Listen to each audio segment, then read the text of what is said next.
जोहार आप सभी को हमारे YouTube चैनल झारखंड में जन्म आप सभी का स्वागत है।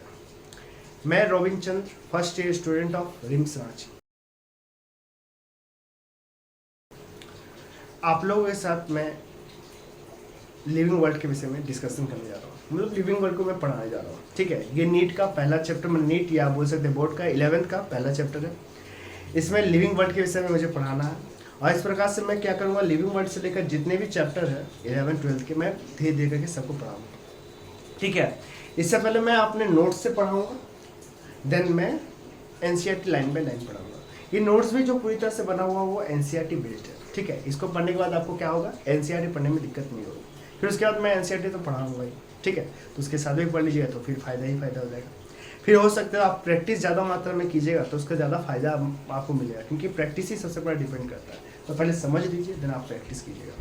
तो मैं इसमें क्या करने जा रहा हूँ कि लिविंग वर्ल्ड के विषय में पूरी तरह से मैं बताने जा रहा हूँ। ठीक है, तो अब क्या है लिविंग वर्ल्ड के विषय में, तो आप लिविंग मतलब समझ रहे हैं, जो भी चीज़ में क्या हो रहा है कि जान है, उसके विषय में जहाँ पर हम लोग पढ़ रहे हैं उसी को क्या बोलते हैं, लिविंग वर्ल्ड बोलते हैं मोटे तौर पर। बचपन मतलब आप 9th 10th में क्या पढ़े थे? 9th 10th में आपने पढ़ा था कि जो चलते हैं, ठीक है, जो सांस लेते हैं या पेड़ पौधों में जो हरे दिखते हैं, ठीक है, यही सब विषय को देख के आप बताए थे कि कौन लिविंग है और कौन नॉन लिविंग है। जो चलते नहीं वो नॉन लिविंग है, या मैं जो फिर हम लोग याद आ रहा था कि पेड़ तो चलते नहीं है तो फिर वो लिविंग कैसे हो गया। ऐसे हम लोग बात करते थे ना कि तो पेड़ तो नहीं चल रहा लेकिन तभी वो लिविंग है। अच्छा, पेड़ हरा दिखाई दे रहा है तो हम लोग हरे नहीं दिखाई दे रहे तो लिविंग कैसे हो। तो यही सब चीज़ों के बारे में हम लोग वहाँ पे कहाँ पे डिस्कस करते थे, 9th 10th में। लेकिन अब हम लोगों को ऐसे चीज़ों को डिस्कस करें, हम लोग उसी चीज़ को पढ़ेंगे लेकिन थोड़ा सा अच्छे तरह से और समझ के, ताकि हाँ आप डिफ्रेंशिएट कर पाओगे कि लिविंग कौन है और नॉन लिविंग क्या है। ठीक है, तो यही सब चीज़ है। तो सबसे पहले तो हम लोग जानेंगे कि लिविंग वर्ल्ड में हम लोग बायोलॉजी के टर्म के विषय में, क्योंकि आप लोग जो आए अभी तो आप लोग बायोलॉजी के बारे में आप लोगों का भी चेंज हुआ। मैंने 10th में तो सब कुछ तो सेम था, तो अभी आपका चेंज हुआ क्या, फिजिक्स केमिस्ट्री बायोलॉजी। तो आप सबके बारे में सभी को डेफिनेशन देगा। फिजिक्स के टीचर फिजिक्स के बारे में कि क्या फिजिक्स है, फिर केमिस्ट्री क्या है, बायोलॉजी क्या है, हम बायोलॉजी के टीचर तो बायोलॉजी के बारे में देते हैं, और स्टूडेंट भी है तो हमको बायोलॉजी के बारे में थोड़ा बताना भी है कि क्या है बायोलॉजी। तो बायोलॉजी जो मोटे तौर पे हम लोग जैसे जानते हैं कि बायोलॉजी जो है 2 वर्ड से तोड़ा गया, अगर आप तोड़ के देखिएगा तो बायो और लोगस से। बायो का मतलब क्या होता है, जहाँ पर लाइफ के विषय में, जहाँ पर लाइफ, और लोगस का मतलब होता है स्टडी, टू स्टडी। तो जहाँ पर स्टडी किसका किया जाता है, लाइफ के बारे में पढ़ा जाता है, उसी को क्या बोलते हैं, बायोलॉजी कहते हैं। क्या कहते हैं, बायोलॉजी करते हैं। तो हम लोग यहाँ पर बायोलॉजी के बारे में समझ चुके। देखिए मैंने लिख के भी रखा, देखिए बायोलॉजी जो है वो क्या है, बायो मीन्स क्या था लाइफ, और लॉगी मतलब क्या था स्टडी। ठीक है, बायोलॉजी का अगर बोलेगा तो क्या होता है, is the science of life forms and the living process. क्या होता है लाइफ फॉर्म? लाइफ फॉर्म के विषय में आप जानिए क्या होता है। Every species on earth is a life form, मतलब जितने भी स्पीसीज है अर्थ में वो लोग एक जीव का एक रूप है। दूसरा क्या होता है, मतलब लाइफ फॉर्म का मतलब क्या होता है, दूसरा human, dog, cat represent different life form, मतलब एक लाइफ के प्रकार। तो क्या होता है, बायोलॉजी का मतलब क्या होता है, साइंस ऑफ लाइफ फॉर्म, ठीक है, एंड लिविंग प्रोसेस। तो मतलब क्या होता है कि जितने भी जीव जंतु है वो लोग लाइफ का एक प्रकार है, उसको जो देख रहे हैं उसके बारे में जहाँ अध्ययन किया जाता है, उसके जहाँ पढ़ा जाता है, वैसे जगह को, वैसे स्थान को या वैसे प्लेस को हम लोग क्या बोलते हैं, बायोलॉजी करते हैं। ठीक है, जहाँ पर इसका चिंतन किया जाता है जीवों के बारे में, जहाँ पर क्या कहते हैं कि संशोधन या रिसर्च, इसे मैंने पढ़ा वो बायोलॉजी में आता है। ठीक है, तो ये होता है। आगे की तरफ, अब लाइफ प्रोसेस क्या है, मैंने देखिए लाइफ प्रोसेस हर कुछ को, लाइफ फॉर्म एंड प्रोसेस दोनों को ना, लाइफ फॉर्म होता है लाइफ प्रोसेस होता है बायोलॉजी। तो लाइफ प्रोसेस क्या होता है, देखिए लाइफ प्रोसेस में देखिए क्या है कि chemical reaction that occur in a living organism. ठीक है, लाइफ प्रोसेस में लाइफ के जो प्रक्रम होते हैं, लाइफ के प्रक्रम क्या कर सकता है कि हमारे शरीर में जो भी केमिकल प्रोसेस हो रही है, ठीक है, उसमें क्या हो रहा है, टूट भी रहा है, कुछ जुट भी रहा है, क्योंकि खाना को तोड़ा जाता है तो ही एनर्जी लिया जाता है, तो यहाँ टूट रहा है, और फिर हमारे जो मसल्स बन रहे हैं तो यहाँ बनने का प्रोसेस, तो जहाँ बनता है उसको क्या बोलते हैं, उसको एनाबोलिज्म बोलते हैं, जहाँ टूटता है उसको क्या होता है, कैटाबोलिज्म। तो जहाँ पर ये सब केमिकल प्रोसेस हो रहा है वहाँ उसी को क्या बोलते हैं, लाइफ फॉर्म, मैंने उसी को क्या बोलते हैं, बायोलॉजी करते हैं।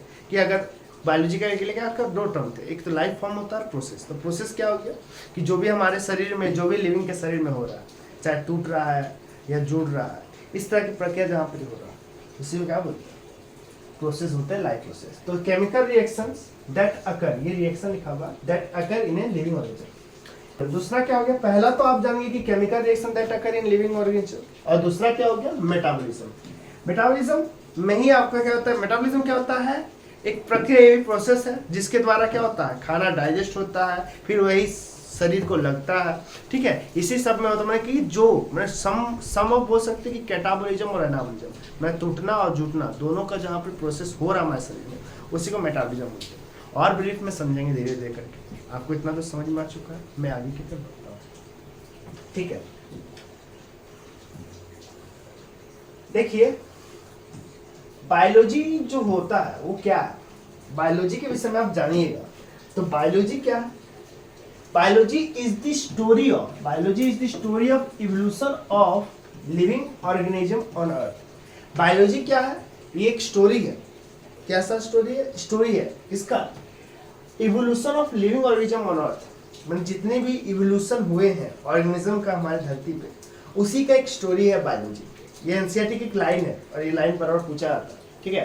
तो पूछा जाता है कि बायोलॉजी जो है वो क्या है, तो वो क्या, story of evolution of living organism on earth, ठीक है। जो लिविंग ऑर्गेनिज्म इस धरती पे है उसी का एक कहानी है, और वो एक कहानी छोटा मोटा कहानी नहीं, एक संक्षिप्त में कहानी है, जिसे आप पढ़ते रहिए जिंदगी भर तो खत्म नहीं होने वाला।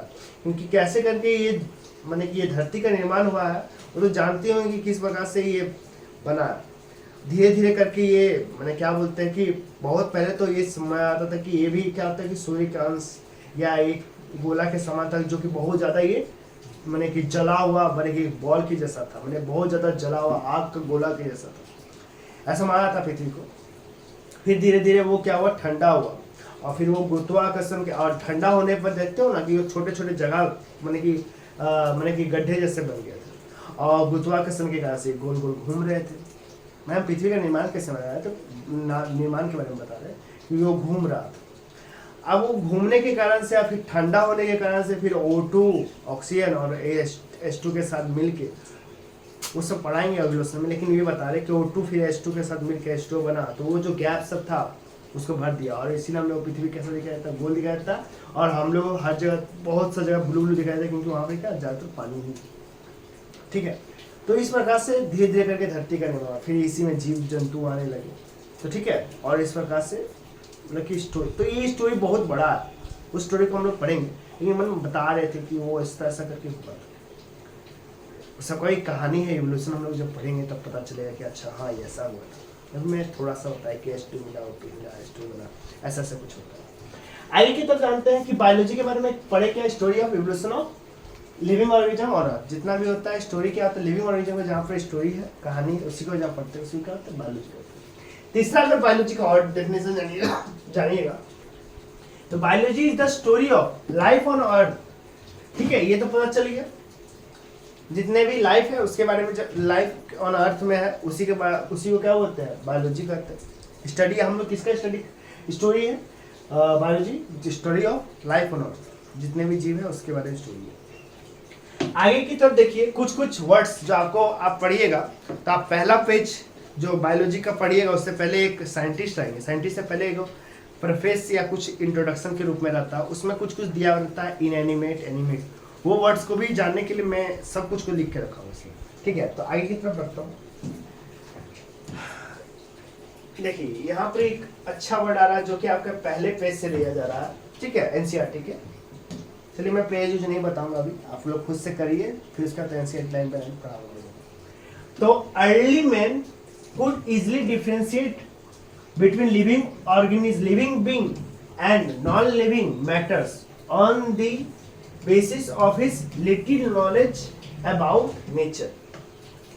ये बात मैं तब की बता रहा हूँ जब मतलब कि हम लोग के पास उतने औजार या उतने तरह के इंस्ट्रूमेंट नहीं थे जिससे हम लोग पूरी तरह से बता पाते थे कि कौन जीवित है। क्योंकि अभी जानते हो ना कि बायोलॉजी बहुत ज़्यादा ही मैंने क्या बोल सकते कॉम्प्लेक्स हो चुका है, लेकिन उस समय भी बायोलॉजी जबकि बहुत जन जानते नहीं थे तभी कॉम्प्लेक्स तो तभी था, लेकिन लोग कुछ कुछ आसान चीज़ों के, नेचर के कुछ आसान रूलों को से ही बायोलॉजी को पूरी तरह से डिफाइन करते थे कि कौन जीवित है, कौन मरा हुआ, कौन मतलब कि किस में जान है, किस में जान नहीं है, कौन लिविंग है, कौन नॉन लिविंग है।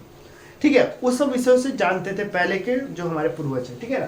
तो बायोलॉजी के बारे में अर्ली मैन कैसे करके डिफरेंशिएट करते थे, उन लोग कुछ कुछ क्या करते थे, लिटिल नॉलेज, उन लोगों के पास क्या था, little knowledge about nature, nature का उन लोगों का था, आप लोग उसके पास लिटिल नॉलेज था, उसी के द्वारा क्या करता था, एनिमेट और इनएनिमेट, इनएनिमेट मतलब जो लिविंग नहीं है, नॉन लिविंग है, और एनिमेट मतलब जिसमें लिविंग है, तो उस पर डिफरेंशिएट करता था। वो कैसे, bye little knowledge about nature, कुछ नॉलेज उसी के द्वारा से। अब कुछ नॉलेज में क्या होता है कि कुछ हरा दिख रहा है तो मतलब जीवित है, और वही लकड़ी बन गया, मैंने पेड़ को काट दिया उससे लकड़ी बना दे, तो मतलब यही सब सिंपल भाषाओं पे बेसिस पे पहले का साइंस चलता था, बायोलॉजी चलता था। अभी तो बहुत कुछ आ गया, उसी के बारे में तो पढ़ाना है आपको। ठीक है, अब आता है एक टर्म, ठीक है, एंथ्रोपोसेंट्रिक। ये बहुत सारे टर्म आएंगे जो आपको बहुत काम आएंगे। ठीक है, एंथ्रोपोसेंट्रिक, एंथ्रोपोसेंट्रिक क्या होता है, the society which where indulge in only study of human beings. क्या होता है, वैसे सोसाइटी, वैसे लोग जो कि क्या कर रहे थे, किसके बारे में ज्यादातर अध्ययन कर रहे थे, स्टडी ऑफ ह्यूमन बींग, जो ह्यूमन बींग के बारे में जहाँ पर पूरी तरह से गहन चिंतन शोधन किया जा रहा था, उस जगह, उस संस्थान को हम लोग एंथ्रोपोसेंट्रिक के नाम से जानते हैं, मैंने उसको, ठीक है ना, एंथ्रोपोसेंट्रिक बोलते हैं। ये वर्ड्स आते हैं, एंथ्रोपोसेंट्रिक आएंगे, आगे कौन से वर्ड्स आ सकते हैं, बायोसेंट्रिक। ठीक है, बायोसेंट्रिक क्या होता है, the society which where indulge in study of all living organism. अच्छा बताइए, ये क्या बोल रहा है कि जितने भी लिविंग ऑर्गेनिज्म है, जहां पढ़ाई जाती है लिविंग ऑर्गेनिज्म, जितने भी तरह के लिविंग ऑर्गेनिज्म पढ़ाया जा रहा है, उसको क्या होता है, बायोसेंट्रिक कहते हैं। और दूसरा सिर्फ ह्यूमन बीइंग के बारे में पढ़ाया जा रहा है, तो उसको क्या बोलेंगे, एंथ्रोपोसेंट्रिक। समझ में आएगा, जहां पर ही जितने भी ऑर्गेनिज्म है, छोटा कीड़ा मकोड़ा से लेकर बड़े जानवर, ठीक है, सबके बारे में जहां पढ़ाया जाए उसको बायोसेंट्रिक बोलेंगे। और जहां पर सिर्फ एकमात्र ह्यूमन बीइंग्स के बारे में पढ़ाया जाए उसको क्या बोलेंगे, एंथ्रोपोसेंट्रिक। आगे की तरफ चलता हूं, तो अब आएगा आपका क्या,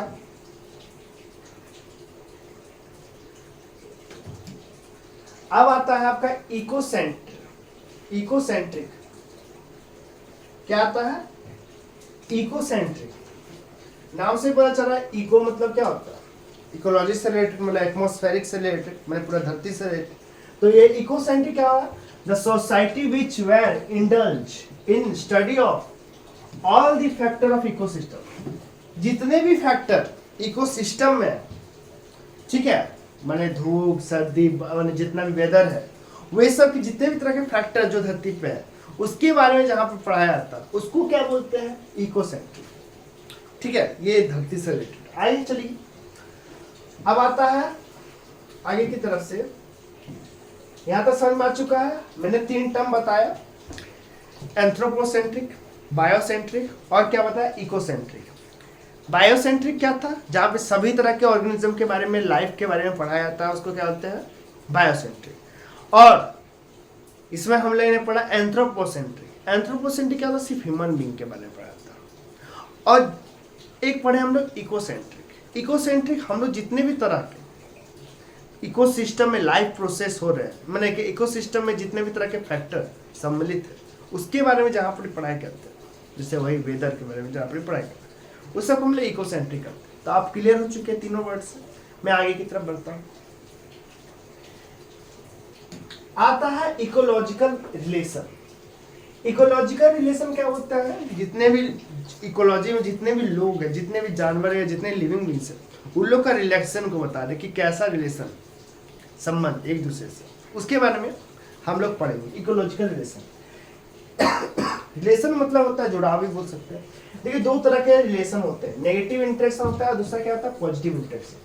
नेगेटिव इंटरेक्शन को होता है कॉन्फ्लेक्शन। कॉन्फ्लेक्शन मतलब कि एक दूसरे से कोई बनता नहीं, और दूसरा पॉजिटिव इंटरेक्शन कोऑपरेशन में, दोनों एक दूसरे के सहमति से चलता है। अब क्या है क्या नहीं।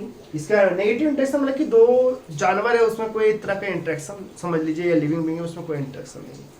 अब पॉजिटिव इंटरेक्शन का मतलब क्या हो रहा है कि वैसे कि दो जानवर एक दूसरे के बिना जीवित नहीं रह सकते हैं, या वो लोग दोनों के एक अगर गया तो भी दूसरा भी गया, तो उस तरह की चीज़ों को बोलते हैं पॉजिटिव इंटरेक्शन होता है।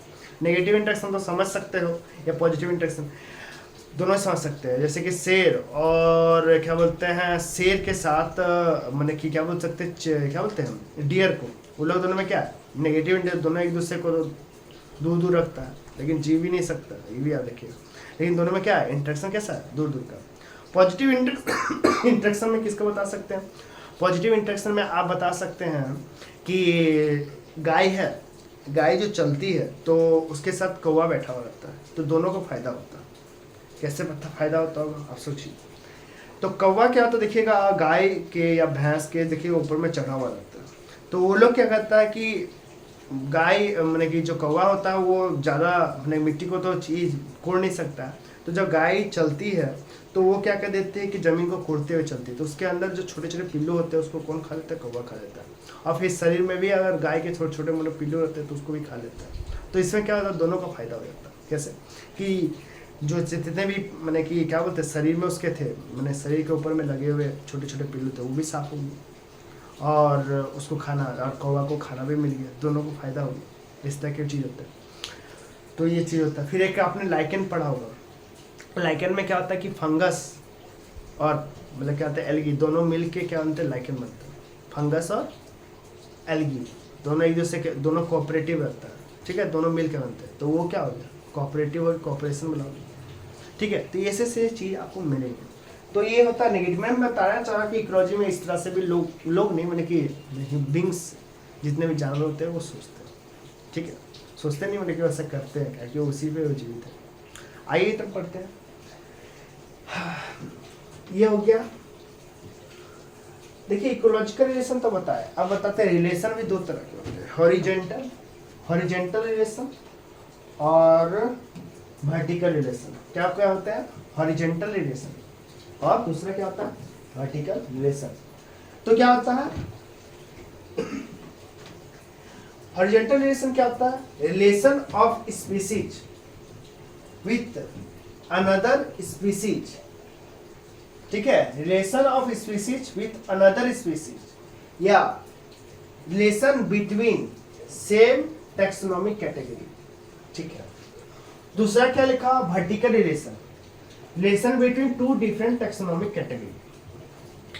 देखिए ये क्या बोला कि सेम जात भाई के साथ, सेम स्पीसीज के साथ, जैसे हम लोग ह्यूमन बीइंग है तो ह्यूमन बीइंग के साथ जहाँ पढ़ाई मतलब जो रिलेशन होता है उसके जहाँ पे पढ़ते उसको क्या बोलते हैं हॉरिजॉन्टल रिलेशन बोलते हैं। मतलब सेम स्पीसीज का सेम स्पीसीज के साथ रिलेशन को हम लोग क्या बोलते हैं हॉरिजॉन्टल रिलेशनशिप बोलते हैं। वर्टिकल रिलेशनशिप दो अलग अलग taxon relation between two different taxonomic category. Relation किसके बीच में, दो रिलेशन किसके बीच में, दो डिफरेंट टैक्सोनॉमिक ग्रुप के बीच में। जैसे हमारा ह्यूमन बीइंग एक अलग टैक्सोनॉमी मैंने कि एक अलग ग्रुप है, समझे ना टैक्सोन, तो वो अभी इतना समझिए कि एक अलग टैक्सोनॉमिक ग्रुप है। और मान के चलिए गाय, तो दोनों के बीच में जो रिलेशन है कुछ तो कुछ रिलेशन होगा, उससे हमको दूध मिलता है और उसको हम घास उस खिलाने लेके जाते हैं। तो दोनों के बीच में जो रिलेशन है इस तरह के रिलेशन को हम लोग क्या बोलते हैं वर्टिकल रिलेशन। अगर मनुष्य का मैंने कि एक जानवर जो सेम तरह के दिखते हैं, जैसे गाय का गाय के साथ, बिल्ली का बिल्ली के साथ रहे, तो इस तरह के रिलेशनशिप होगा तो हॉरिजॉन्टल रिलेशन बोलेंगे। अब वही गाय का बकरी के साथ या बकरी का डॉग के साथ जो रिलेशन होगा वहाँ पर जो पढ़ेंगे उसको वर्टिकल रिलेशन कहेंगे। समझ में आएगा, यही होता है टैक्सोनॉमी। अभी और भी बताएंगे टैक्सोनॉमी का मतलब क्या होता है। मतलब वही टैक्सोनॉमी का मतलब यही होता है कि अलग अलग ग्रुप जो होते हैं स्पीसीज का उसी को बोलते हैं। और भी जानेंगे इसके बारे में, ठीक है। आगे की तरफ चलते हैं। अब बताते हैं लिविंग का मेन कैरेक्टर क्या है। अभी तक तो हम लोग खाली बायोलॉजी के विषय में ही बता रहे थे कि क्या होता है उसके बारे में, कि कैसा सेंट्रिक, एंथ्रोपोसेंट्रिक, बायोसेंट्रिक, ये सब चीज़ों को रिलेशन जाने, इकोलॉजिकल रिलेशन, ये सब कुछ जाने। अब हम लोग जानेंगे वाकई में कि लिविंग और नॉन लिविंग में कैसे कंपेयर, या हम कैसे जाने कि क्या क्या क्राइटेरिया होगा लिविंग के लिए, तो उसको बारे में हम लोग जानेंगे यहाँ पे। आइए तो main character of living, main character of living क्या है? देखिए, एक होता है, दो तरह की चीजें आप पढ़िएगा लिविंग में, एक होता है डिफाइनिंग फीचर, एक होता है नॉन डिफाइनिंग फीचर। क्या क्या होता है? डिफाइनिंग फीचर और दूसरा नॉन डिफाइनिंग फीचर। समझ में आ रहा है ना? एक तरफ नॉन डिफाइनिंग, दूसरा तो डिफाइनिंग। समझ में आया? तो चलिए, क्या होता है नॉन डिफाइनिंग और डिफाइनिंग फीचर? समझ में तो आ रहा है कि नॉन डिफाइनिंग जिससे पूरी तरह से आप बता ना सको उसको बोलते हैं क्या? Non defining feature. और डिफाइनिंग में एक एग्जैक्ट बता सकते हो किसी से क्या होता है कि यही लिविंग का क्राइटेरिया, तो ये पूछा जाता है, तो ये बहुत जरूरी है। तो देखिए, नॉट द डिफाइनिंग प्रॉपर्टी या कैरेक्टर या फीचर क्या क्या होता है? ग्रोथ, रिप्रोडक्शन को बोला जाता है। और डिफाइनिंग प्रॉपर्टी कौन कौन से हैं? मेटाबॉलिज्म, सेलुलर ऑर्गेनाइजेशन और कंसिक्वेंसनेस या कॉन्शियसनेस। ठीक है, ये कॉन्शियसनेस मतलब चेतना, जो भी है, मेटाबॉलिज्म, सेलुलर ऑर्गेनाइजेशन और कॉन्शियसनेस, ये सब तीनों आपके क्या होता है? Defining features. और नॉन डिफाइनिंग फीचर्स क्या होता है? ग्रोथ और रिप्रोडक्शन। ये बहुत ही इंपॉर्टेंट चीज है, ये पूछ ही लेता है कोई भी टेस्ट में। ठीक है, तो चलिए हम सबको, इसको, ग्रोथ को, रिप्रोडक्शन को, मेटाबॉलिज्म, सेलुलर ऑर्गेनाइजेशन और कॉन्शियसनेस, सबको मैं पढ़ूंगा। क्या इसमें डिफाइनिंग क्यों नहीं हुआ, और कौन ये पार्ट नॉन डिफाइनिंग हुई हुआ और ये पार्ट डिफाइनिंग हुआ, ये नॉन डिफाइनिंग पार्ट डिफाइनिंग क्यों नहीं हुआ, वो भी मैं जानूंगा। ठीक है, तब तक के लिए आगे की तरफ पढ़े। तो चलिए आगे की तरफ।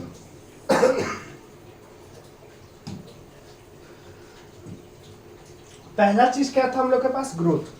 ग्रोथ क्या होता है आपको पता ही होगा कि ग्रोथ क्या होता है, और नहीं पता है तो इसीलिए तो आए हैं। चलिए, तो ग्रोथ क्या होता है? Increase in mass and increase in number of individual are twin characteristics of growth. होता है मास का बढ़ना या नंबर ऑफ इंडिविजुअल, जितने भी लोगों का, जितने भी मैंने हमारे जैसे लोगों का या किसी का भी बढ़ना, ये सब जो होता है कैरेक्टरिस्टिक्स है किसका? ग्रोथ का। ग्रोथ का मैंने कि यही सब कैरेक्टरिस्टिक है, मतलब मास का बढ़ना, मास का बढ़ेगा तो शरीर भी बढ़ेगा ही। ठीक है ना? और मास मतलब ये नहीं कि मसल से, मास मतलब पूरी तरह से ओवरऑल वेट। ठीक है ना?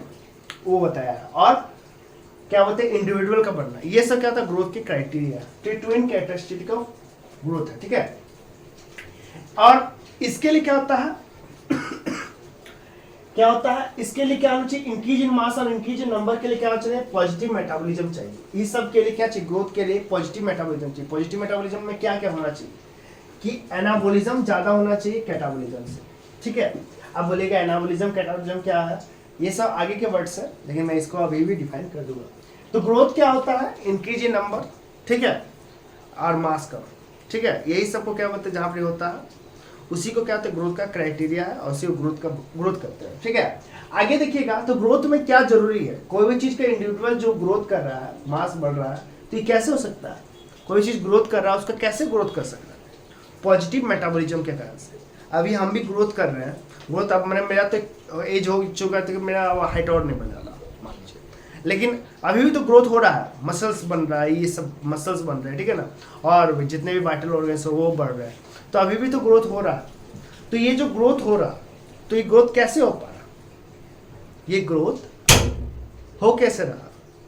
तो ग्रोथ कैसे हो पा रहा होगा? ये मेटाबॉलिज्म के कारण से हो रहा है। मेटाबॉलिज्म मतलब क्या होता है? हमारे, समझ सकते हैं, डाइजेस्टिव सिस्टम से ही जुड़ा हुआ है, हमारे पूरे शरीर से जुड़ा हुआ है। इसमें क्या है कि जैसे हम लोग खाना खा रहे हैं, वो पच जा रहा है, तो वही बहुत बड़ी बात है। तभी ना जाके हम लोग, वो डाइजेशन हो जा रहा है। अब वो पच जा रहा है, ये डाइजेस्ट हो जा रहा है, तभी जाके वो हमारे शरीर पे लग रहा है। शरीर पे जो लग रहा है, मैं जो उससे बन रहा है, ठीक है ना, शरीर मसल्स बन रहे हैं, ठीक है, शरीर लग रहा है, तो इसको क्या होता है? एनाबॉलिज्म। और जो टूटा, खाना टूटा और उससे एब्जॉर्ब हुआ, जो टूटने का प्रोसेस था, उसको कैटाबॉलिज्म बोलते हैं। और कैटाबॉलिज्म और एनाबॉलिज्म दोनों मिलके क्या बोलते हैं? मेटाबॉलिज्म बोलते हैं। और जिसके शरीर में एनाबॉलिज्म ज़्यादा है, मैंने बन रहा ज़्यादा है, कैटाबॉलिज्म से भी ज़्यादा एनाबॉलिज्म ज़्यादा हो जरूरी है, तभी जाके वो ग्रोथ कर रहा है। ठीक है, तो ये है पॉजिटिव मेटाबॉलिज्म का क्या जरूरत है? एनाबॉलिज्म क्या होना चाहिए? ज़्यादा होना चाहिए कैटाबॉलिज्म से। ठीक है, ग्रोथ, तो इसे लिखा हुआ है, एक हैशटैग देके लिखे ग्रोथ कैसे? Growth is due to positive metabolism, उसमें भी क्या? एनाबॉलिज्म ज्यादा। All living organism all living organism perform growth, जितने भी लिविंग ऑर्गेनिज्म है सभी को क्या करते हैं, ग्रोथ करते हैं भाई, लिविंग जो perform growth, but this character is also shown by same some non living organism. बोलता है कि देखिए ग्रोथ तो पूरे करते हैं सभी को, बहुत जितने भी तरह के लिविंग ऑर्गेनिज्म सभी का ग्रोथ करते हैं, मास का बढ़ना, ठीक है, ये सब को बढ़ना को क्या कहते हैं, ग्रोथ कर रहे हैं। लेकिन कुछ नॉन लिविंग ऑब्जेक्ट भी होते हैं, वो भी ग्रोथ करते हैं। अब बोलेगा नॉन लिविंग ऑब्जेक्ट कैसे ग्रोथ कर रहे हैं, तो नॉन लिविंग ऑब्जेक्ट में जैसे कि आप पहाड़ देखे होंगे, उसमें ही मास बढ़ता है। मास कैसे बढ़ता है, पहले पहाड़ इतना छोटा था, उसके ऊपर धूल कण आदि चिपक के वो थोड़ा और बड़ा हो गया, तो मास तो बढ़ा ना जी, तो भी तो ग्रोथ हो गया ना। तो यही इसी चीजों के कारण से ग्रोथ को डिफाइनिंग फीचर में नहीं लिखा गया, नॉन डिफाइनिंग फीचर में रखा गया। चलिए अभी और अच्छा से पढ़ते हैं, ये तो बता दिए, आगे की तरफ पढ़ते थोड़ा सा कि और कैसे करके हम समझा सकते हैं। जैसे कि देखिए एग्जाम्पल दिया हो, वही चीज एग्जाम्पल जो है, क्योंकि यही सेम एग्जाम्पल ही आपको पूछा जाएगा और कहीं एग्जाम्पल भी नहीं पूछा जाएगा, यही एग्जाम्पल जो माउंटेन वाला है वही पूछा जाएगा, ठीक है।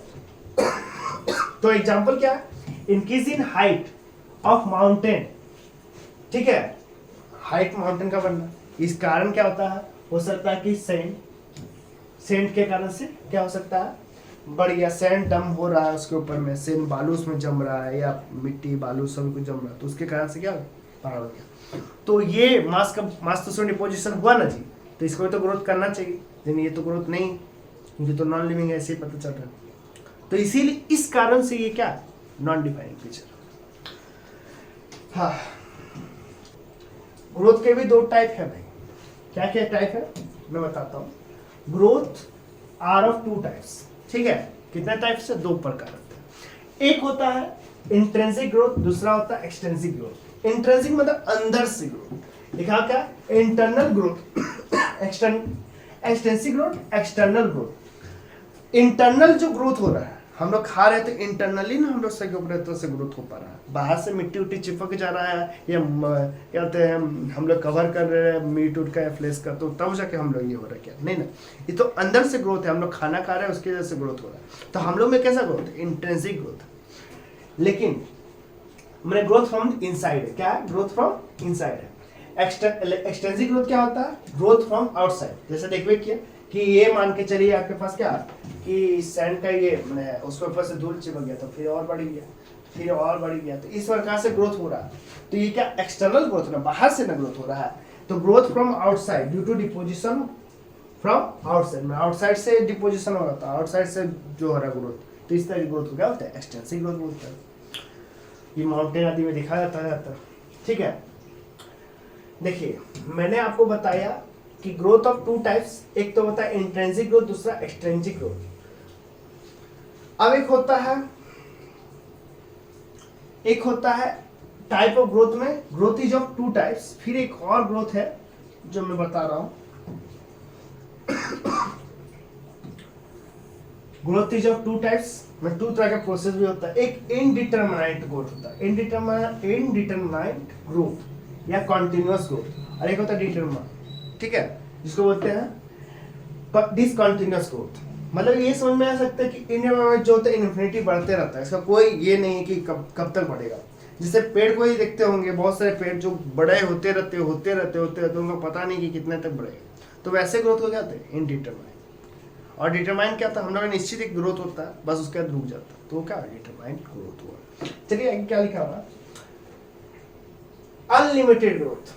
जैसे अनलिमिटेड का पैक था ना 5G का, अभी तो खत्म हो गया अनलिमिटेड 5G का, तो वो अनलिमिटेड चीज कोई क्या बोलते हैं, इनडिटरमाइन। तो उसी चीज को unlimited growth which occur continuously through out the life, जो पूरे लाइफ भर ग्रोथ होते रहता है, उसको क्या बोलते हैं, अनलिमिटेड ग्रोथ। और लिमिटेड ग्रोथ क्या होता है, growth which occur only up to a certain age. जैसे हम लोग एक सर्टेन एज तक ग्रोथ होता है, उसके बाद ग्रोथ तो खत्म हो जाता है, हम लोग की हाइट का बढ़ना जैसे, ठीक है ना, या हम लोग का भी मसल्स उसका बढ़ना, ये सब कुछ का एक शायद तक हो जाता है कि बस इतना तक बढ़ेगा, उसके बाद और नहीं बढ़ पाता, ठीक है।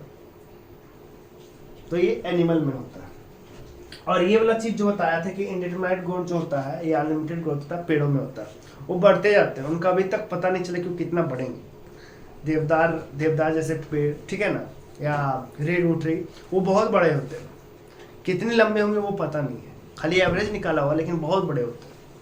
ठीक है, तो वैसे ग्रोथ अनलिमिटेड ग्रोथ होता है। ठीक है, आगे की तरफ बढ़ता हूँ। ग्रोथ के फिर और दो प्रकार, चलिए आगे की तरफ बढ़ते हैं। मैंने ग्रोथ के हम लोग विभिन्न तरह के प्रकार समझ रहे हैं कि मास का बढ़ना, फिर उसके बाद आगे हम लोगों ने पढ़ा क्या, इससे पहले हम लोगों ने क्या पढ़ा कि लिमिटेड और अनलिमिटेड ग्रोथ। अब पढ़ेंगे लोकलाइज और डिफ्यूज ग्रोथ।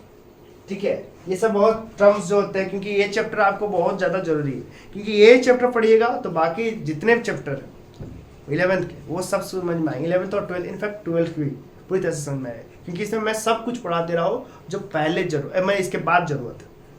ठीक है, तो इसमें क्या रहा है कि अब ग्रोथ के और भी प्रकार देख लीजिए कि ग्रोथ जो होते हैं दो तरह के होते हैं।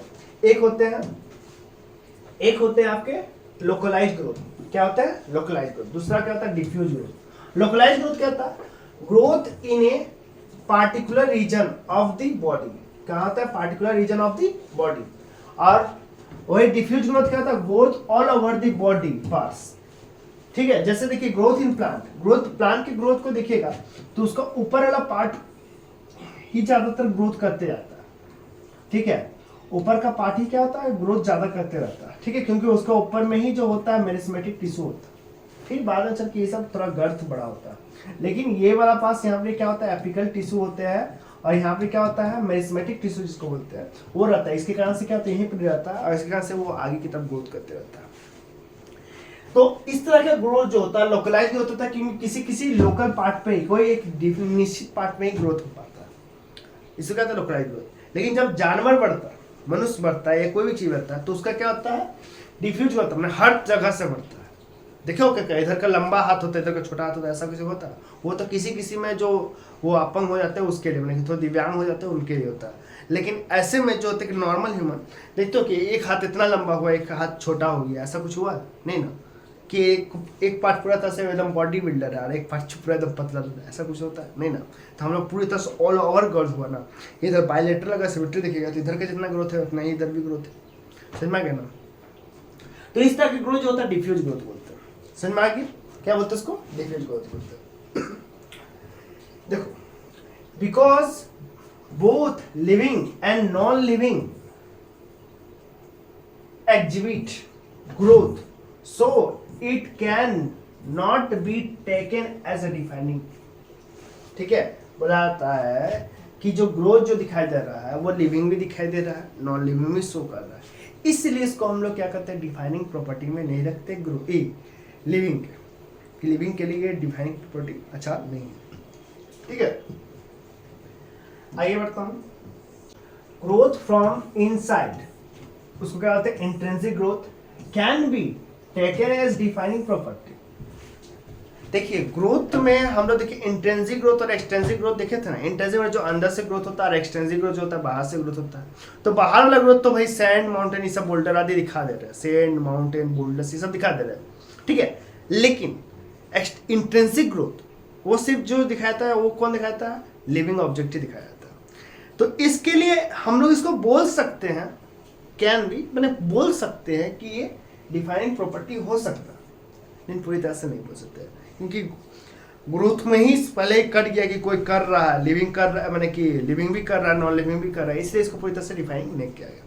लेकिन हाँ, अगर इंट्रिंसिक के लिए पूछा जाए, एग्जाम में पूछा कि इंट्रिंसिक ग्रोथ को क्या बोल सकते हैं? लिविंग का मैंने क्या बोलते हैं? लिविंग के लिए हम लोग प्रॉपर्टी बोल सकते हैं क्या? तो वो अगर आए ऑप्शन में तो उसको मार सकते हैं, लेकिन ऐसे में पूछे कि ग्रोथ क्या डिफाइनिंग प्रॉपर्टी है तो नहीं है। समझ में आ गया? क्लियर? आएगी तो चलते हैं। रिप्रोडक्शन, हम लोग ग्रोथ के बाद क्या पढ़ा था? रिप्रोडक्शन। रिप्रोडक्शन को भी डिफाइनिंग प्रॉपर्टी नहीं बोलते। क्यों नहीं बोलते हैं? चलिए आगे पढ़ते हैं। तो रिप्रोडक्शन क्या होता है? प्रोडक्शन ऑफ न्यू इंडिविजुअल और progeny by living organism is called reproduction. मतलब कि नया इंडिविजुअल का, नए संतति का, ठीक है, जो बनने का प्रक्रिया, ठीक है, उसी को क्या बोलते हैं? रिप्रोडक्शन बोलते हैं। ठीक है, क्या बोलते हैं उसको? रिप्रोडक्शन बोलते हैं। आप सोचिए कि रिप्रोडक्शन तो सर लिविंग में ही होता हो, तभी तो बर्थ होता है। अब देखते क्या reproduction in case of unicellular organism. Reproduction तो यूनिसेलुलर ऑर्गेनिज्म में भी होता है, 1 से 2, 2 से 4 हो जाते हैं। लाइक बैक्टीरिया, यूनिसेलुलर एल्गी और amoeba is increases in number of cells. Full stop. In unicellular organism, the growth and reproduction are synonymous or the same. होता है सबसे पहले तो रिप्रोडक्शन जो होता है यूनिसेलुलर ऑर्गेनिज्म में भी होता है, ये पता चल गया, जैसे बैक्टीरिया में हो गया, यूनिसेलुलर एल्गी में हो गया, इस सब में होता है, ठीक है। और बोला जाता है कि जो रिप्रोडक्शन और ग्रोथ बैक्टीरिया या यूनिसेलुलर इस सब में क्या होता है, सिनोनिमस होना, एक ही जैसा होता है। मैंने ग्रोथ बोली है, रिप्रोडक्शन बोली, 1 से 2 होना या 1 से 2, 2 से 4 होना, ये ग्रोथ भी है और इसका रिप्रोडक्शन भी आता है। तो रिप्रोडक्शन का दोनों डेफिनेशन समझ में आ गया, लेकिन एक चीज यहाँ पर जो बहुत ज्यादा इंपॉर्टेंट चीज मिला कि जो रिप्रोडक्शन और ग्रोथ जो होता है सिनोनिम्स होता है किसका, एल्गी यूनिसेलुलर ऑर्गेनिज्म का जो होता है। यूनिसेलुलर ऑर्गेनिज्म का क्या होता है, यहाँ पे बहुत ज्यादा जरूरी इंपॉर्टेंट है कि यूनिसेलुलर ऑर्गेनिज्म का क्या होता है, ग्रोथ और रिप्रोडक्शन दोनों क्या सिनोनिमस, सिनोनिमस में एक जैसा होता है, ठीक है। तो ये चीज था। अब रिप्रोडक्शन के बारे में और भी हमें पता करना कि क्या क्यों नहीं हुआ रिप्रोडक्शन डिफाइनिंग प्रॉपर्टी, क्या कारण रह गई होगी। ये तो देख पा रहे हैं कि जितने भी बैक्टीरिया से लेकर सब में हो रहा है, लेकिन ऐसा क्या कारण हो जाएगा कि वो लिविंग मतलब वो डिफाइनिंग प्रॉपर्टी नहीं होगा, मतलब कि रिप्रोडक्शन नॉन डिफाइनिंग प्रॉपर्टी होगा, वो कैसे हो सकता है, सोचिए। मैं आगे बढ़ता हूं। तीसरा पॉइंट देखिए कि in unicellular organism growth and reproduction are inclusive property. Inclusive मतलब एक ही जैसा प्रॉपर्टी, ठीक है, इंक्लूसिव प्रॉपर्टी होता है इसमें यूनिसेलुलर ऑर्गेनिज्म, बहुत ज्यादा इंपॉर्टेंट है कि एनसीईआरटी के लाइन है। चौथा पॉइंट देखिए in majority of higher plants and animals growth and reproduction are naturally exclusive है, दोनों अलग अलग है, ग्रोथ अलग है और रिप्रोडक्शन अलग है, ठीक है, किसमें, प्लांट और एनिमल में। जबकि यूनिसेलुलर एल्गी में, बैक्टीरिया में क्या है, दोनों सेम, ग्रोथ एंड रिप्रोडक्शन। समझ में आ गया, क्लियर। आगे की तरफ चलते हैं।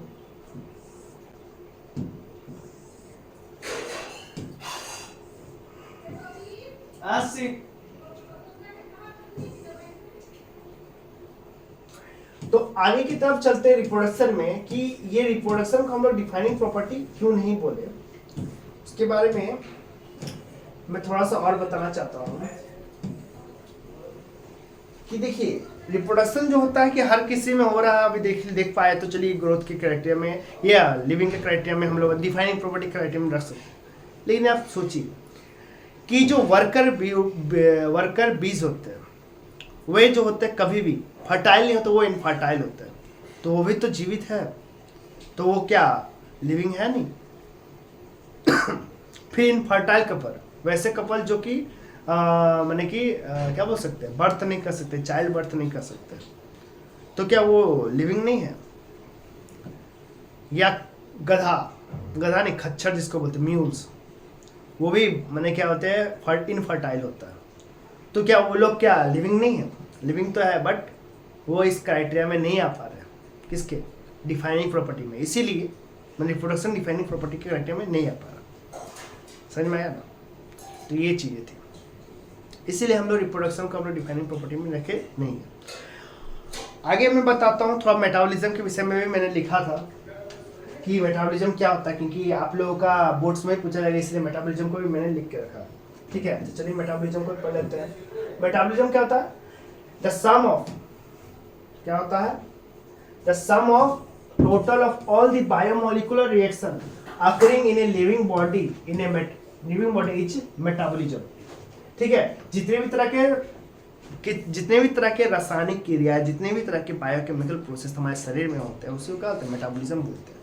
मेटाबॉलिज्म में हमने बारह बोला कि दो पार्ट होते हैं, या बोल सकते हैं sum of all total anabolism and catabolism process in our body is called metabolism. ठीक है, ये भी बोल सकते हैं। लेकिन चलिए अब तो बताइए कि पूछिए कि एनाबॉलिज्म क्या, कैटाबॉलिज्म मैंने पहले ही बताया था, अभी भी बताता हूँ। देखिए क्या लिखा हुआ है एनाबॉलिज्म के बारे में, देखिए क्या लिखा हुआ, थोड़ा बहुत अच्छा से यहाँ पर किया हुआ कि एनाबॉलिज्म प्लस क्या क्या है कैटाबॉलिज्म इक्वल्स टू क्या मेटाबॉलिज्म, यही होता है। तो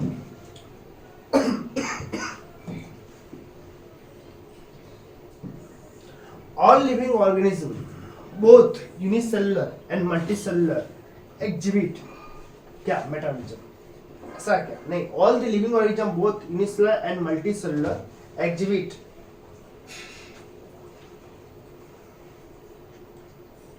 क्या एग्जिबिट करता है मेटाबॉलिज्म, ठीक है। ये चीज हुआ जो एनाबॉलिज्म और कैटाबॉलिज्म मैंने मेटाबॉलिज्म कौन को शो करता है, ऑल लिविंग ऑर्गेनिज्म, जितने भी लिविंग ऑर्गेनिज्म होता है वो लोग दोनों यूनिसेलुलर सभी को क्या करते हैं एग्जिबिट करते हैं क्या मेटाबॉलिज्म। आगे किस तरफ चलते हैं क्योंकि ये भी हमारा प्रॉपर्टी है, ठीक है। तो आगे की तरफ इसका चलते हैं। No non living exhibit metabolism, बोलता है कि कोई भी नॉन लिविंग ऑब्जेक्ट मेटाबॉलिज्म नहीं शो करता है, उसके अंदर में बनना या बनना और टूटने का प्रक्रिया तो होता नहीं है नॉन लिविंग ऑब्जेक्ट में, तो इसलिए नॉन लिविंग ऑब्जेक्ट में नहीं हो पा रहा और लिविंग ऑब्जेक्ट में हो पा रहा, इसके कारण से इसको डिफाइनिंग प्रॉपर्टी रखा गया। तो चलिए आगे की तरफ चलते हैं। The isolated metabolic reaction outside the body of an organism perform in a test tube in vitro is neither living और नॉन लिविंग, ठीक है। This isolated cannot be regarded as a living thing, but they are defining living reaction। देखिए यहाँ पे हमने दो point पाया कि एक जो है आपने एक टेस्ट ट्यूब लिया, उसमें आपने क्या किया कि स्पर्म को इंजेक्ट किया और ओवा को इंजेक्ट करके आपने क्या किया फर्टिलाइजेशन करवाया, तो उसके अंदर में क्या रहा मेटाबॉलिक रिएक्शन हो रहा, ठीक है, बनने का या बिगड़ने का बनने का प्रोसेस या बिगड़ने का प्रोसेस हो रहा, तो उसको क्या हम लोग क्या लिविंग रिएक्शन बोलेंगे। तो यहाँ पर दिया हुआ है कुछ, दिस आइसोलेटेड बोलता है कि the isolated metabolic reaction outside the body of an organism perform in a test tube in is neither living, वो लिविंग नहीं ही बोला जाता उसको, ठीक है, और नॉन लिविंग। दिस आइसोलेटेड जो हो रहा अंदर में इसको can not be regarded as a living things, इसको हम लोग लिविंग थिंग नहीं बोल रहे, उसके अंदर में हो रहा है, but they are defining living reaction. लेकिन जो उसके अंदर में जो रिएक्शन हो रहा है वो लिविंग है, लेकिन जो ओवरऑल प्रोसेस है उसको हम लोग क्या बोल सकते हैं नॉन लिविंग बोल सकते हैं, उसको मैंने उसको बोला है नॉन लिविंग बोला है, लेकिन एंटायरली बोला क्या बोला है, this isolated can not be regarded as a living things, बोलता है कि इसको पूरा आइसोलेटेड को हम लिविंग थिंग्स नहीं बोला जा रहा, लेकिन हाँ जो उसके अंदर में जो रिएक्शन हो रहा उस रिएक्शन को लिविंग बोला गया। आगे की तरफ मैं बढ़ता हूं, बिकॉज दे आर क्यों मैंने कि उसका लिविंग होना मैंने कि जो बोला गया कि पूरा जो रिएक्शन का जो ये था बोला जा रहा था कि उसको लिविंग नहीं है, लेकिन उसके अंदर का जो रिएक्शन है उसको लिविंग बोला जा रहा है, मैंने जो प्रक्रिया प्रोसेस को बोला नहीं गया, लेकिन उसके अंदर का जो रिएक्शन है टेस्ट ट्यूब के अंदर वाला उसको बोला जा रहा है लिविंग। कारण क्या है वो बताता हूं, because they are similar to the reaction performing in our body, मैंने जो उसके अंदर में हो रहा है वो मैंने क्या हो रहा है कि जैसे हमारे शरीर के अंदर में होता है उसी तरह से हो रहा है, रिएक्शन जो परफॉर्म हो रहा है वो जैसे हमारे शरीर के अंदर होता है उसी तरह से हो रहा है, उसमें भी क्या हो रहा है बनने का प्रोसेस हो रहा है, कुछ चीज़ को डाइजेस्ट किया जा रहा है फिर वो बन रहा है, तो वो भी हो रहा है, लेकिन जो पूरा एंटायर जो कंटेनर के जो ये है उसको बोला कि नॉन लिविंग भाई, उसको बोला था ऐसे डिफाइनिंग प्रॉपर्टी नहीं बोला रहा, लेकिन जो उसके अंदर का रिएक्शन है वो उसको बोला कि भाई है, ठीक है। तो मेटाबॉलिज्म इस सब ओवरऑल चीजों को देखकर ओवरऑल चीजें क्या देखा गया कि ये ज्यादातर किस में हो रहा है लिविंग में ही हो रहा है, नॉन लिविंग में नहीं हो रहा है। इस कारणों से क्या बोला गया कि मेटाबॉलिज्म को क्या बोला गया डिफाइनिंग प्रॉपर्टी बोला गया। इसीलिए जो टेस्ट ट्यूब का भी आप सोचिए थोड़ा सा कि टेस्ट ट्यूब के अंदर में माने जो रिएक्शन हो रहा वो श्योरली उसको बोला गया या तो लिविंग पूरी तरह से वो नॉन लिविंग की तरह उसको माना गया ट्रीट किया गया, लेकिन हाँ रिएक्शन को क्या बोला है लिविंग है क्योंकि उसका कोई तोड़ नहीं है, इसलिए मेटाबॉलिज्म क्या है पूरी तरह से डिफाइनिंग प्रॉपर्टी है। आगे की तरफ चलते हैं, सेल ऑर्गेनाइजेशन। सेल ऑर्गेनाइजेशन भी क्या होता है डिफाइनिंग प्रॉपर्टी था, इसको कैसे करके हम बता सकते हैं, चलिए हाँ अच्छा इससे पहले है कुछ भी थोड़ा सा, तो चौथा नंबर के बारे में हम लोग जानते हैं क्या है, सेल ऑर्गेनाइजेशन। क्या? Cell organisation, anything less than a complete structure of a cell does not ensure independent living. Example, virus lack cytoplasm which do not independent living. कुछ कुछ चीजें बोला है कि सेल ऑर्गेनाइजेशन के बारे में क्या है उसके बारे में बता रहे हैं। सेल ऑर्गेनाइजेशन क्या है उसके बारे में देखिए कुछ लिखे हुए हैं वर्ड को देखिएगा। Anything less than a complete structure of cell does not ensure independent living. बोलता है कि बिना सेल के कंप्लीट स्ट्रक्चर के, सेल के अंदर में साइटोप्लाज्म होना चाहिए और क्या होना चाहिए, न्यूक्लियस होना चाहिए, ये सब नहीं है, ठीक है। अगर ये सब नहीं है तो उसको क्या बोलेंगे, लिविंग नहीं बोलते। लेकिन एक्सेप्शन आ जाते हैं, जहां पर हम ऐसा बात बोल दिए उसी तरह से एक्सेप्शन वाले जल्दी से आ जाते हैं कि वायरस बोलता है कि मेरे पास तो है ही नहीं है साइटोप्लाज्म, तो हम तो नहीं है ना लिविंग। तो इसीलिए एग्जांपल भी आता है एक्सेप्शन की तरह कि virus lack cytoplasm which do not independent living. तो इसीलिए वायरस जो है, एग्जांपल में आगे कि वायरस जो है वो उसके पास क्या साइटोप्लाज्म नहीं है, तो इसके कारण से उसका जो क्या बोलते हैं लिविंग जो है, उसका जो जिंदगी है वो मतलब वो किसी दूसरे पे डिपेंड करता है, ठीक है ना। डू नॉट इंडिपेंडेंट लिविंग मैंने वो अपने से खुद से नहीं चल सकता, ठीक है ना। उसको किसी कोई व्हीकल का मैंने कि कोई सहारे की जरूरत होता है। वो बाहर में वो मरा हुआ ही रहता है, जैसे मैंने मरा हुआ डेढ़ में उसको कुछ पता नहीं, लेकिन जैसे किसी शरीर में वो लेता होस्ट में तब जाके वो लिविंग हो जाता है। ऐसे में वो क्या है, नॉन लिविंग है। तो सेलुलर ऑर्गेनाइजेशन सबसे पहले क्या होता है, सेलुलर ऑर्गेनाइजेशन सबसे बड़ा प्रॉपर्टी है। जो सेलुलर ऑर्गेनाइजेशन है मैंने पूरी तरह से बना हुआ है, पूरी तरह से सेल, जिसमें क्या है, साइटोप्लाज्म है, न्यूक्लियस है, माइटोकॉन्ड्रिया, सब कुछ है। तो उसको क्या बोला गया, उसको बोला गया सेलुलर ऑर्गेनाइजेशन बोला। लेकिन जिसमें नहीं है, जैसे कि वायरस में नहीं है, तो वो क्या आ गया, नॉन लिविंग हो गया। लेकिन जैसे ही वो किसी होस्ट में आ जाए ना तो वो लिविंग हो जाता है, वो उसका मशीनरी को यूज करने लगता है, मैंने उसके साइटोप्लाज्म उसके न्यूक्लियस को यूज करने लगता है, समझे। वायरस ये काम करता है। तो इसलिए सेलुलर ऑर्गेनाइजेशन को क्या बोला गया, डिफाइनिंग प्रॉपर्टी। सेलुलर ऑर्गेनाइजेशन जिसमें हो, किसमें हो, जो कि लिविंग है और जिसका पूरी तरह से मैंने कि शरीर है और वो उसका पूरी तरह से साइटोप्लाज्म और न्यूक्लियस है, उसी में हो, नहीं तो नहीं हो। इसलिए cellular organisation is a defining property. Hence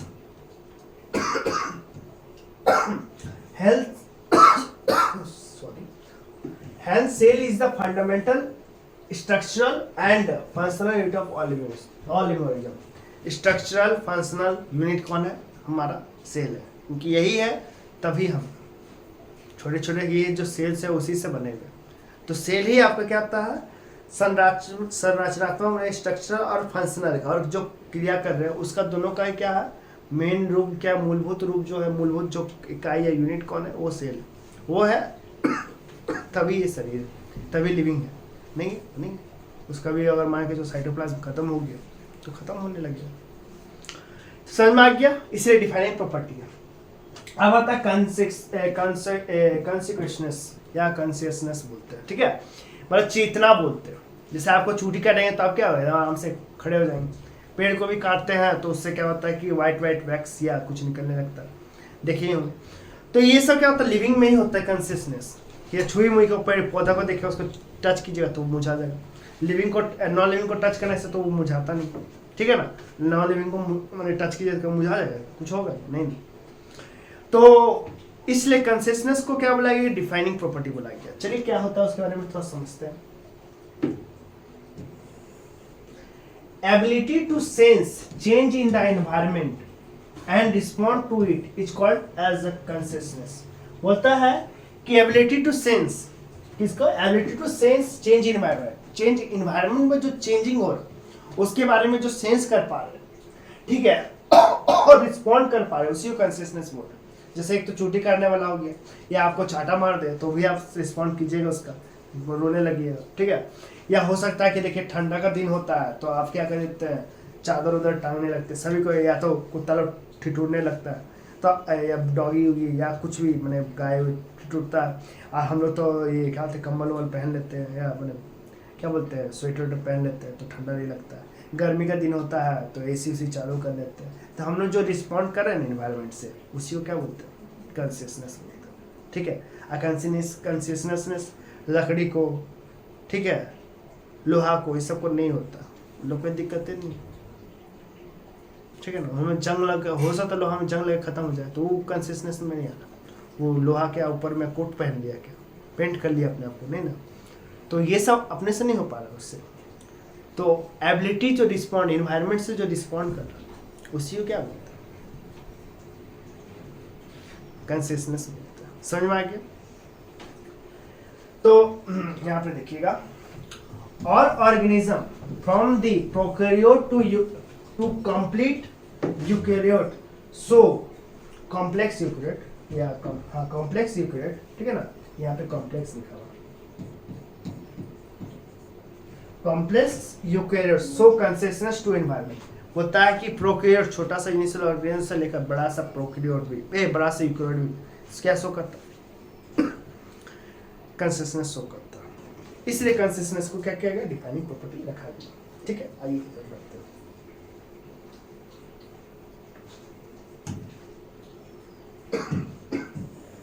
देखिएगा, common example of consciousness, example के कुछ एग्जाम्पल मूलभूत एग्जाम्पल से दे रहे हैं। ऐसे में तो हम एग्जाम्पल दे दिए बहुत अच्छे अच्छे जैसे आपको चूटी काट दी, ठीक है, तो आप रिस्पॉन्ड कर दिए, या आपको झापड़ मार दिए तो ये आप रिस्पॉन्ड कर दिए। तो ये रिस्पॉन्डिंग का जो सिलसिला चलते रह रहा है इसी को कॉन्शियसनेस बोलते हैं। लेकिन कुछ चीज़ें हैं जो मेरे को चुल मची के आपको बताया कि एग्जाम्पल के कॉमन एग्जाम्पल ऑफ कॉन्शियसनेस, तो मैं बताता हूँ। Plant perform flowering in a particular season, देखते हैं कि पार्टिकुलर सीजन में ही क्या होता है, फूल खिलते हैं अच्छी तरह से, ठीक है, बसंत का दिन जो होता है बहुत ही अच्छा होता है, तो फूल खिलते हैं। तो ये कैसे हो रहा है उसका फोटोपीरियडिज्म होता है। फोटोपीरियडिज्म मतलब वही समय जहाँ पर क्या बोलते हैं वो फूल या मैंने क्या होता है ब्रीडिंग करते हैं या मेटिंग करते हैं, तो उसी सीजन में ही करते थे। यही एग्जाम्पल कॉन्शियसनेस। जैसे एनिमल क्या करता है, breeding in a particular season, ठीक है ना, एनिमल अपना पार्टिकुलर सीजन में क्या करते हैं, ब्रीडिंग करते हैं। प्लांट अपना जो होता है पार्टिकुलर सीजन में ही क्या करते हैं, फ्लावरिंग करते हैं। तो ये सब है कॉन्शियसनेस का एग्जाम्पल। तो देखिए कुछ चीजें हैं, अब आएगा एक होते हैं सीजनल ब्रीडर्स के बारे में आप जानिएगा। सीजनल ब्रीडर्स क्या होते हैं वो मैं बताता हूँ। सीजनल ब्रीडर्स किसे कहते हैं, some animals perform breeding in a particular season only, ठीक है। कोई कोई जो ब्रीडर होता है कि सीजनल होते हैं, सीजनल मतलब कि वो एक सीजन में, खास सीजन में ही ब्रीड करते हैं। जैसे शेर लोग भी हो गया, डॉग लोग भी हो गया, वो एक पार्टिकुलर सीजन में ही ब्रीडिंग करते हैं। समझ में आ गया, तो उससे ब्रीडर को कहते हैं सीजनल ब्रीडर बोलते हैं। अब देखिए थोड़ा सा एक और चीज देखिएगा, एक चिल्ड ट्रीटमेंट एक वर्ड आएगा, हो सकता है कि वर्नालाइजेशन टर्म आए कि नहीं आए, क्योंकि ये जब मैंने कि टॉपिक को हटा दिया गया, मैंने इसके बाद वाला टॉपिक आप पढ़िएगा एक और, इससे बाद वाली प्लांट ग्रोथ एंड डेवलपमेंट पढ़िएगा, तो उसमें आएगा चिल्ड ट्रीटमेंट के विषय। तो मैं पढ़ा देता हूँ क्या होता है, ये सब वर्ड जानना जरूरी है। चिल्ड ट्रीटमेंट क्या होता है, तो इधर to the plant promote flowering is called vernalisation. ये चिल ट्रीटमेंट के द्वारा होता है। Chill treatment to the plant to promote flowering is called vernalisation.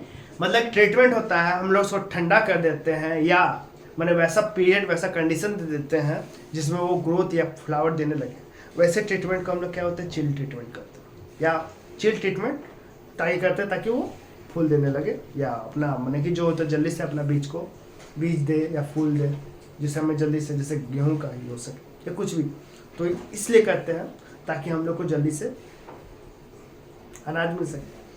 तो chill treatment to the plant to promote flowering is called vernalization.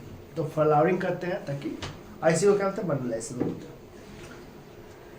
6 number में self consciousness है मेरा, क्या हो गया सेल्फ कॉन्शियसनेस, क्या होता है बताता हूँ। सेल्फ कॉन्शियसनेस का मतलब क्या होता है, high level of consciousness is found in human because of our very well developed nervous system and supreme level of skills of communication which is called self consciousness, which is called self consciousness.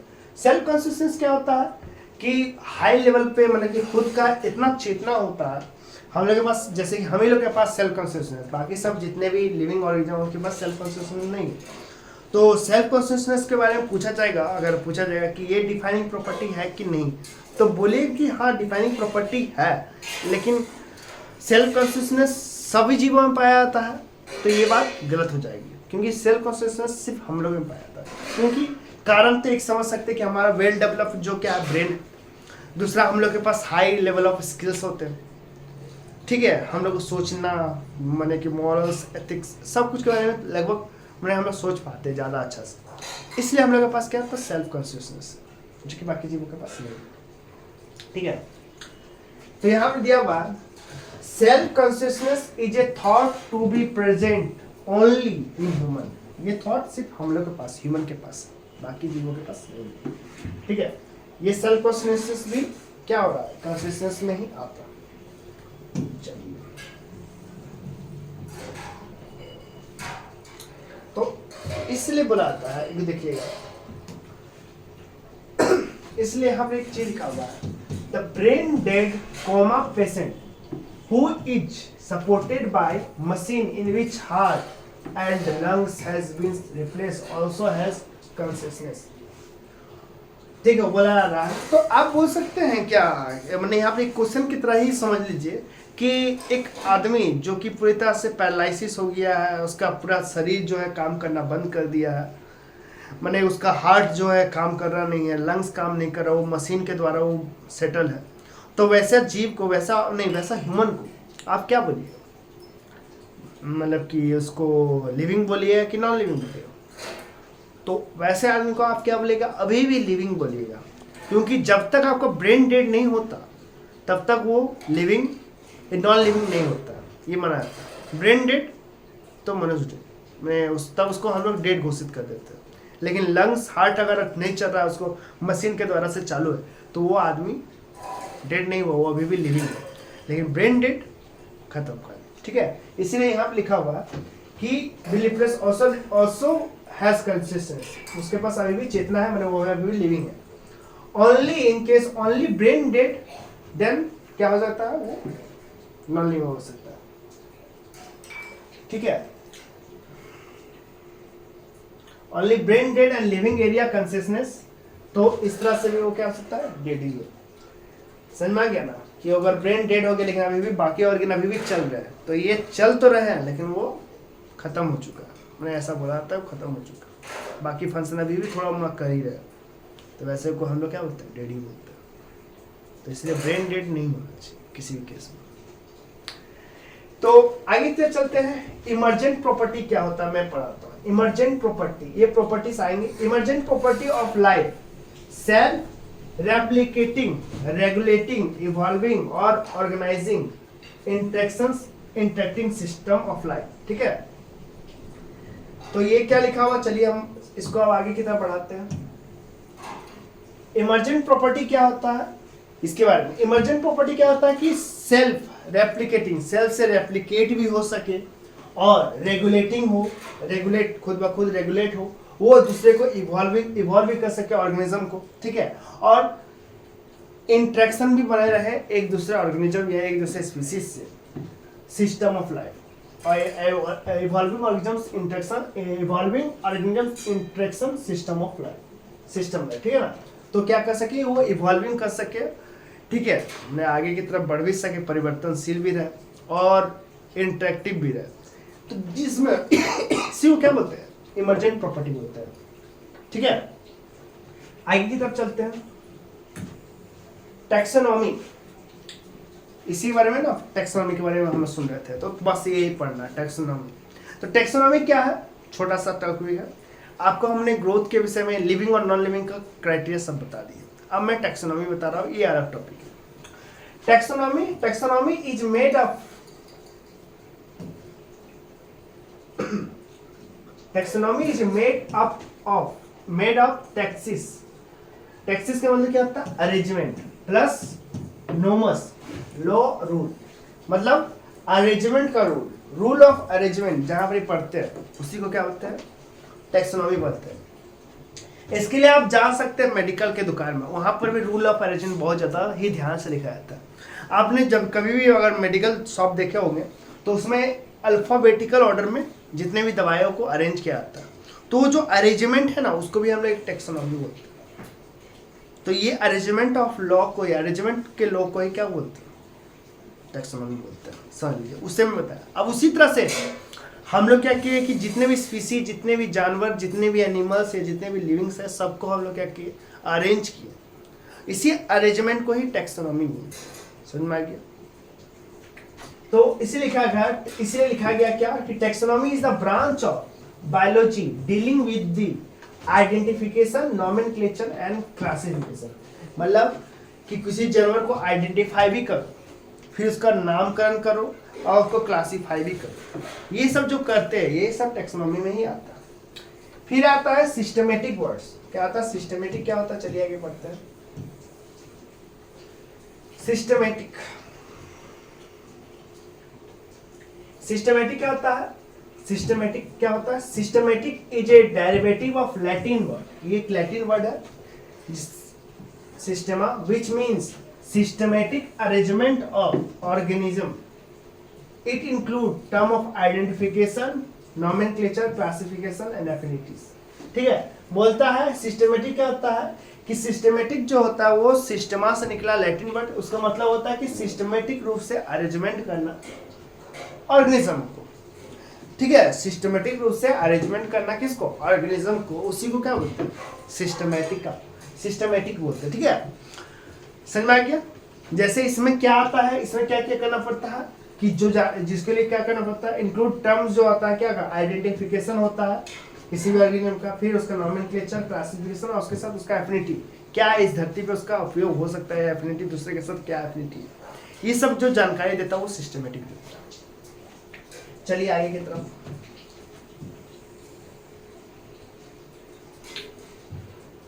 Systematic, देखिए systematic में हम लोग अगर taxonomy plus phylogenetic relationship, phylogenetic मतलब क्या हो गया कि आइडेंटिफिकेशन, नॉमेनक्लेचर और क्लासिफिकेशन और एफिनिटी, ये सब को मिला के जो टैक्सोनॉमी प्लस फाइलोजेनेटिक को क्या बोलते हैं, सिस्टमेटिक बोलते हैं। और यही जो टैक्सोनॉमी प्लस फाइलोजेनेटिक क्या होता है, आइडेंटिफिकेशन, नॉमेनक्लेचर, क्लासिफिकेशन और एफिनिटी होता है। ठीक है, इसमें टैक्सोनॉमी में आप देख पा रहे थे कि ये पार्ट थी आइडेंटिफिकेशन, नॉमेनक्लेचर, क्लासिफिकेशन, और एक्स्ट्रा जो आ रहा है सिस्टमेटिक में ही, फाइलोजेनेटिक में, वो एफिनिटीज भी आ जाता है। ठीक है, तो आ रहा है taxonomy are of two types. Taxonomy के दो टाइप्स होते हैं। कितने टाइप्स होते हैं? दो टाइप्स होते हैं। तो चलिए दो टाइप के बारे में जानते हैं।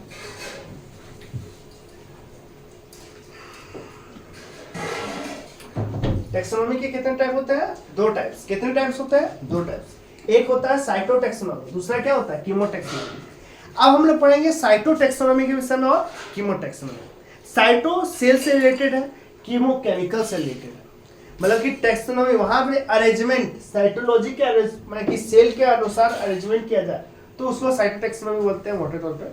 और कीमोटैक्सोनॉमी केमिकल रूप के रूप में। चलिए देखते हैं क्या होता है, अच्छे से और आराम से देखते हैं। Classification of organism on the basis of cellular character such as structure of chromosome, behaviour of chromosome and morphology of chromosome. देखिए साइटोटैक्सोनॉमी क्या बताया गया कि किसके बेसिस पे क्लासिफिकेशन करना है ऑर्गेनिज्म को, बेसिस ऑफ सेलुलर कैरेक्टर के बेसिस पे, कि जो स्ट्रक्चर ऑफ क्रोमोसोम कैसा है, हमारा जो क्रोमोसोम उसका स्ट्रक्चर क्या है, ठीक है, वो सेल के अंदर का पार्ट है, उसी के विषय में, उसी के अनुसार से, उसी के बेसिस पे हम लोग क्या करना है, ऑर्गेनाइजेशन करना है ऑर्गेनिज्म का। तो क्रोमोसोम, बिहेवियर ऑफ क्रोमोसोम के आधार पे या मॉर्फोलॉजी ऑफ क्रोमोसोम के आधार पे जहाँ पर हम लोग बांट सके, वो हो जाता है साइटोटैक्सोनॉमी, मतलब सेलुलर मतलब साइटोटैक्सोनॉमी हो जाता है। ठीक है, मतलब कि cell basis of cellular organisation के बेसिस पे हम लोग क्या कर देते हैं, डिफरेंशिएट करते हैं, अलग अलग करते हैं। ठीक है, उसी को क्या कहते हैं, साइटोटैक्सोनॉमी करते हैं या अरेंजमेंट करते हैं। आता है chemotaxonomy, classification of organism on the basis of chemical constituent of the cell. ठीक है, secondary metabolism of the organism. बोलता है कि कीमोटैक्सोनॉमी क्या होता है, classification of organism on the basis of chemical constituent of the cell. Chemical constituent के आधार पे हम लोग जो होता है सेल को बांटते हैं, या सेल से हम तो बांटते हैं, और सेल को बांट के जो जो जीव में भी वो अलग अलग पाए जाएंगे, उसके अनुसार से जो बांट रहे हैं, अरेंजमेंट कर रहे हैं, उसी को हम लोग क्या बोल देते हैं, कीमोटेक्सोनॉमी। क्योंकि कुछ कुछ चीजें जो होता है कि किसी में पाया जाएगा ज़्यादा मात्रा में, किसी में कम भी पाया जा सकता है, उसके अनुसार से भी अरेंजमेंट करते हैं। जैसे पपीता में कुछ अलग तरह के केमिकल्स पाए जा सकते हैं, ठीक है, आम के पेड़ में कुछ अलग तरह के केमिकल, तो इस केमिकल के आधार पे जहाँ पर चेंज करके अरेंज कर देते हैं सब, उसको क्या होता है, कीमोटेक्सोनॉमी बोलते हैं। Secondary metabolism of the organism, यही जो होता है कीमोटेक्सोनॉमी में आता है। जितने भी हमारा मेटाबॉलिज्म हो रहा है, वो जो मेटाबॉलिज्म जो हो रहा है, तो उसमें क्या, किसमें ज़्यादा मात्रा में डाइजेस्ट हो रहा है, क्या इसमें कम मात्रा में, कौन प्रोटीन का ज़्यादा ले रहा है, ठीक है, उसके आधार पर जो अरेंजमेंट कर रहे हैं, कीमोटेक्सोनॉमी में आता है।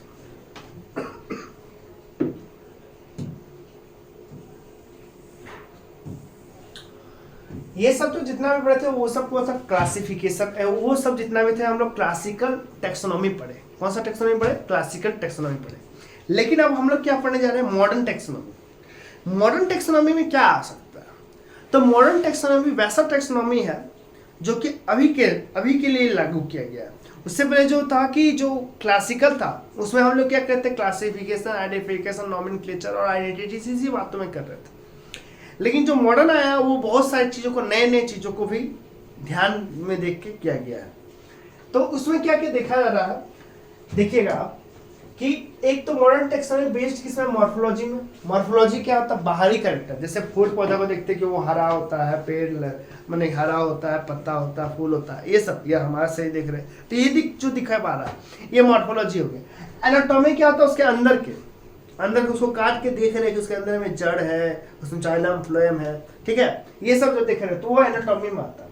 डेवलपमेंट प्रोसेस की कैसे करके वो डेवलप होता है, प्रोसेस कैसा लगा, कितना दिन लगा, ये सब प्रोसेस जो आ रहा है वो मॉडर्न टेक्सोनॉमी का बेस्ड है। केमिकल कॉन्स्टिट्यूएंट, फाइटोकेमिस्ट्री में केमिकल कॉन्स्टिट्यूएंट जो उधर भी कर रहे थे थोड़ा मोड़ा, तो वही उसके आधार पे जो बांट रहे उसको केमिकल फाइटोकेमिस्ट्री के आधार पे बांट रहे। फिर सेलुलर बिहेवियर, सेल का कैसा बिहेवियर, साइटोलॉजिकल इंफॉर्मेशन के आधार पे, और लास्ट का इकोलॉजिकल इंफॉर्मेशन, ये सब के आधार पे जो कर रहे हैं, इसी को कहते हैं मॉडर्न टेक्सोनॉमी का आधार बोलते हैं, ठीक है। तो चलिए बायोडाइवर्सिटी टर्म के बारे में जानते हैं, क्या होता है बायोडाइवर्सिटी।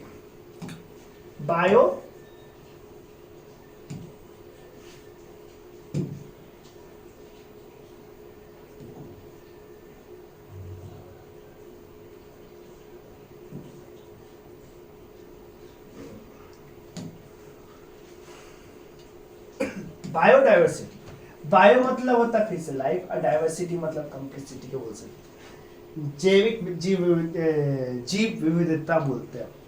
माने difference among the living organism, it include plant diversity, animals diversity, microbial diversity. जितने भी तरह के लिविंग डाइवर्सिटी है उसी को क्या बोलते हैं, बायोडाइवर्सिटी बोलते हैं। चाहे माइक्रोबियल बोले, प्लांट बोले, एनिमल बोले, सबका जितने भी तरह का डाइवर्सिटी है, जितने भी उसमें कम्प्लेक्सिटी जो अलग अलग है, उसी चीज को हम लोग क्या बोलते हैं, बायोडाइवर्सिटी बोलते हैं। देखिए दो वर्ड से निकला हुआ, बायोस मतलब लिविंग होता है, और दूसरा लिखा डाइवर्सिटी, जिसका मतलब डिफरेंस। तो जितने तरह के लिविंग डिफरेंस है उसी को क्या बोलते हैं, बायोडाइवर्सिटी बोलते हैं।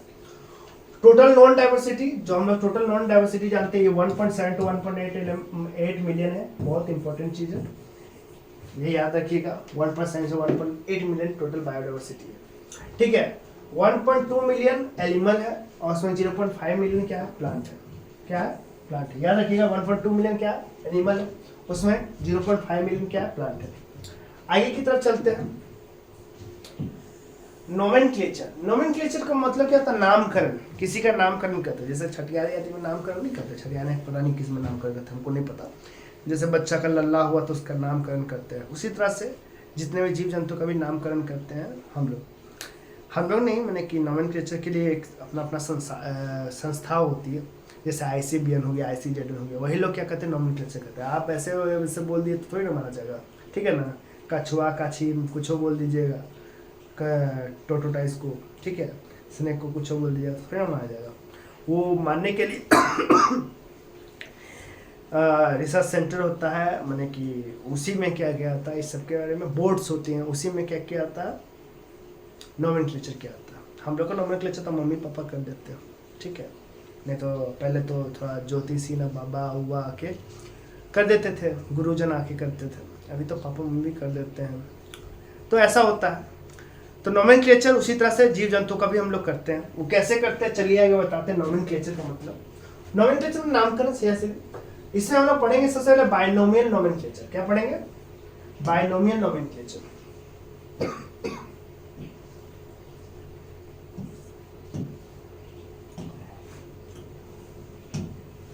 तो पढ़ेंगे क्या? Binomial nomenclature. Name consist of two component, इसमें दो कंपोनेंट कंसिस्ट करता है। कितना कंपोनेंट रहता है? दो कंपोनेंट। एक जो होता है पहला वर्ड जो होता है, जैसे कि एग्जांपल दिया हुआ मैंगोफिरा इंडिका, ये है एग्जांपल। इसमें से ये पहला जो वर्ड है उसको फर्स्ट वर्ड बोलते हैं, दूसरा वर्ड को सेकंड वर्ड बोलते हैं। पहला कंपोनेंट जो दिखा देता है जीनस, किसी का जीन। दूसरा कंपोनेंट क्या दिखाता है? स्पीसीज एपिथेट को, पार्ट ऑफ स्पेसिफिक एपिथेट, ठीक है। और ये जीनस को दिखाया जाता है। दो वर्ड होता है, जीनस होता है, इसका स्पीसीज होता है, वो दिखाता है। तो पहला वर्ड उसका जीनस को दिखाता है, दूसरा स्पीसीज को। और देखिएगा कि मैंगोफिरा इंडिका जो लिखे हैं हमने, उसको हमने कैसे लिखे हैं? मैंगोफिरा इंडिका में जो पहला वर्ड ये जो है कैपिटल है, और ये वाला, और उसके नीचे में हम लोगों ने क्या दिया? उसके नीचे में हम लोगों ने उसके नीचे लकीर खींच रहे, ठीक है, ये खींचना जरूरी है। ये मैंने बाइनोमियल नोमेनक्लेचर का एक लॉ है, कानून बोल सकते हैं। और इंडिका लिखे हैं, इंडिका में स्मॉल लेटर, ठीक है ना, आई। तो ये सेकंड वर्ड है। स्पीसीज को लिखने के लिए स्मॉल वर्ड का यूज करते हैं, मैंगोफिरा का है कैपिटल में लिखते हैं, ठीक है, और नीचे में हाइफन देते हैं। यही पूरा रूल है बाइनोमियल नोमेनक्लेचर, ठीक है। मैंगोफिरा इंडिका किसका नेम है? अगर आपसे पूछा जाए तो किसका नाम है, बता सकते हैं? मैंगो को बोलते हैं, ठीक है ना। चलिए आगे की तरफ। नोमेनक्लेचर का मतलब समझा दिया आपको। जैसे कि यहाँ पे आ रहा सार्का इंडिका, एक फूल का एक पेड़ पौधा होता है, जैसा अशोक का ट्री होता है ना, उसी तरह दिखता है सार्का इंडिका। तो सार्का क्या हो गया? जीनस हो गया। सार्का क्या हो गया? सार्का क्या हो गया? जीनस हो गया। इंडिका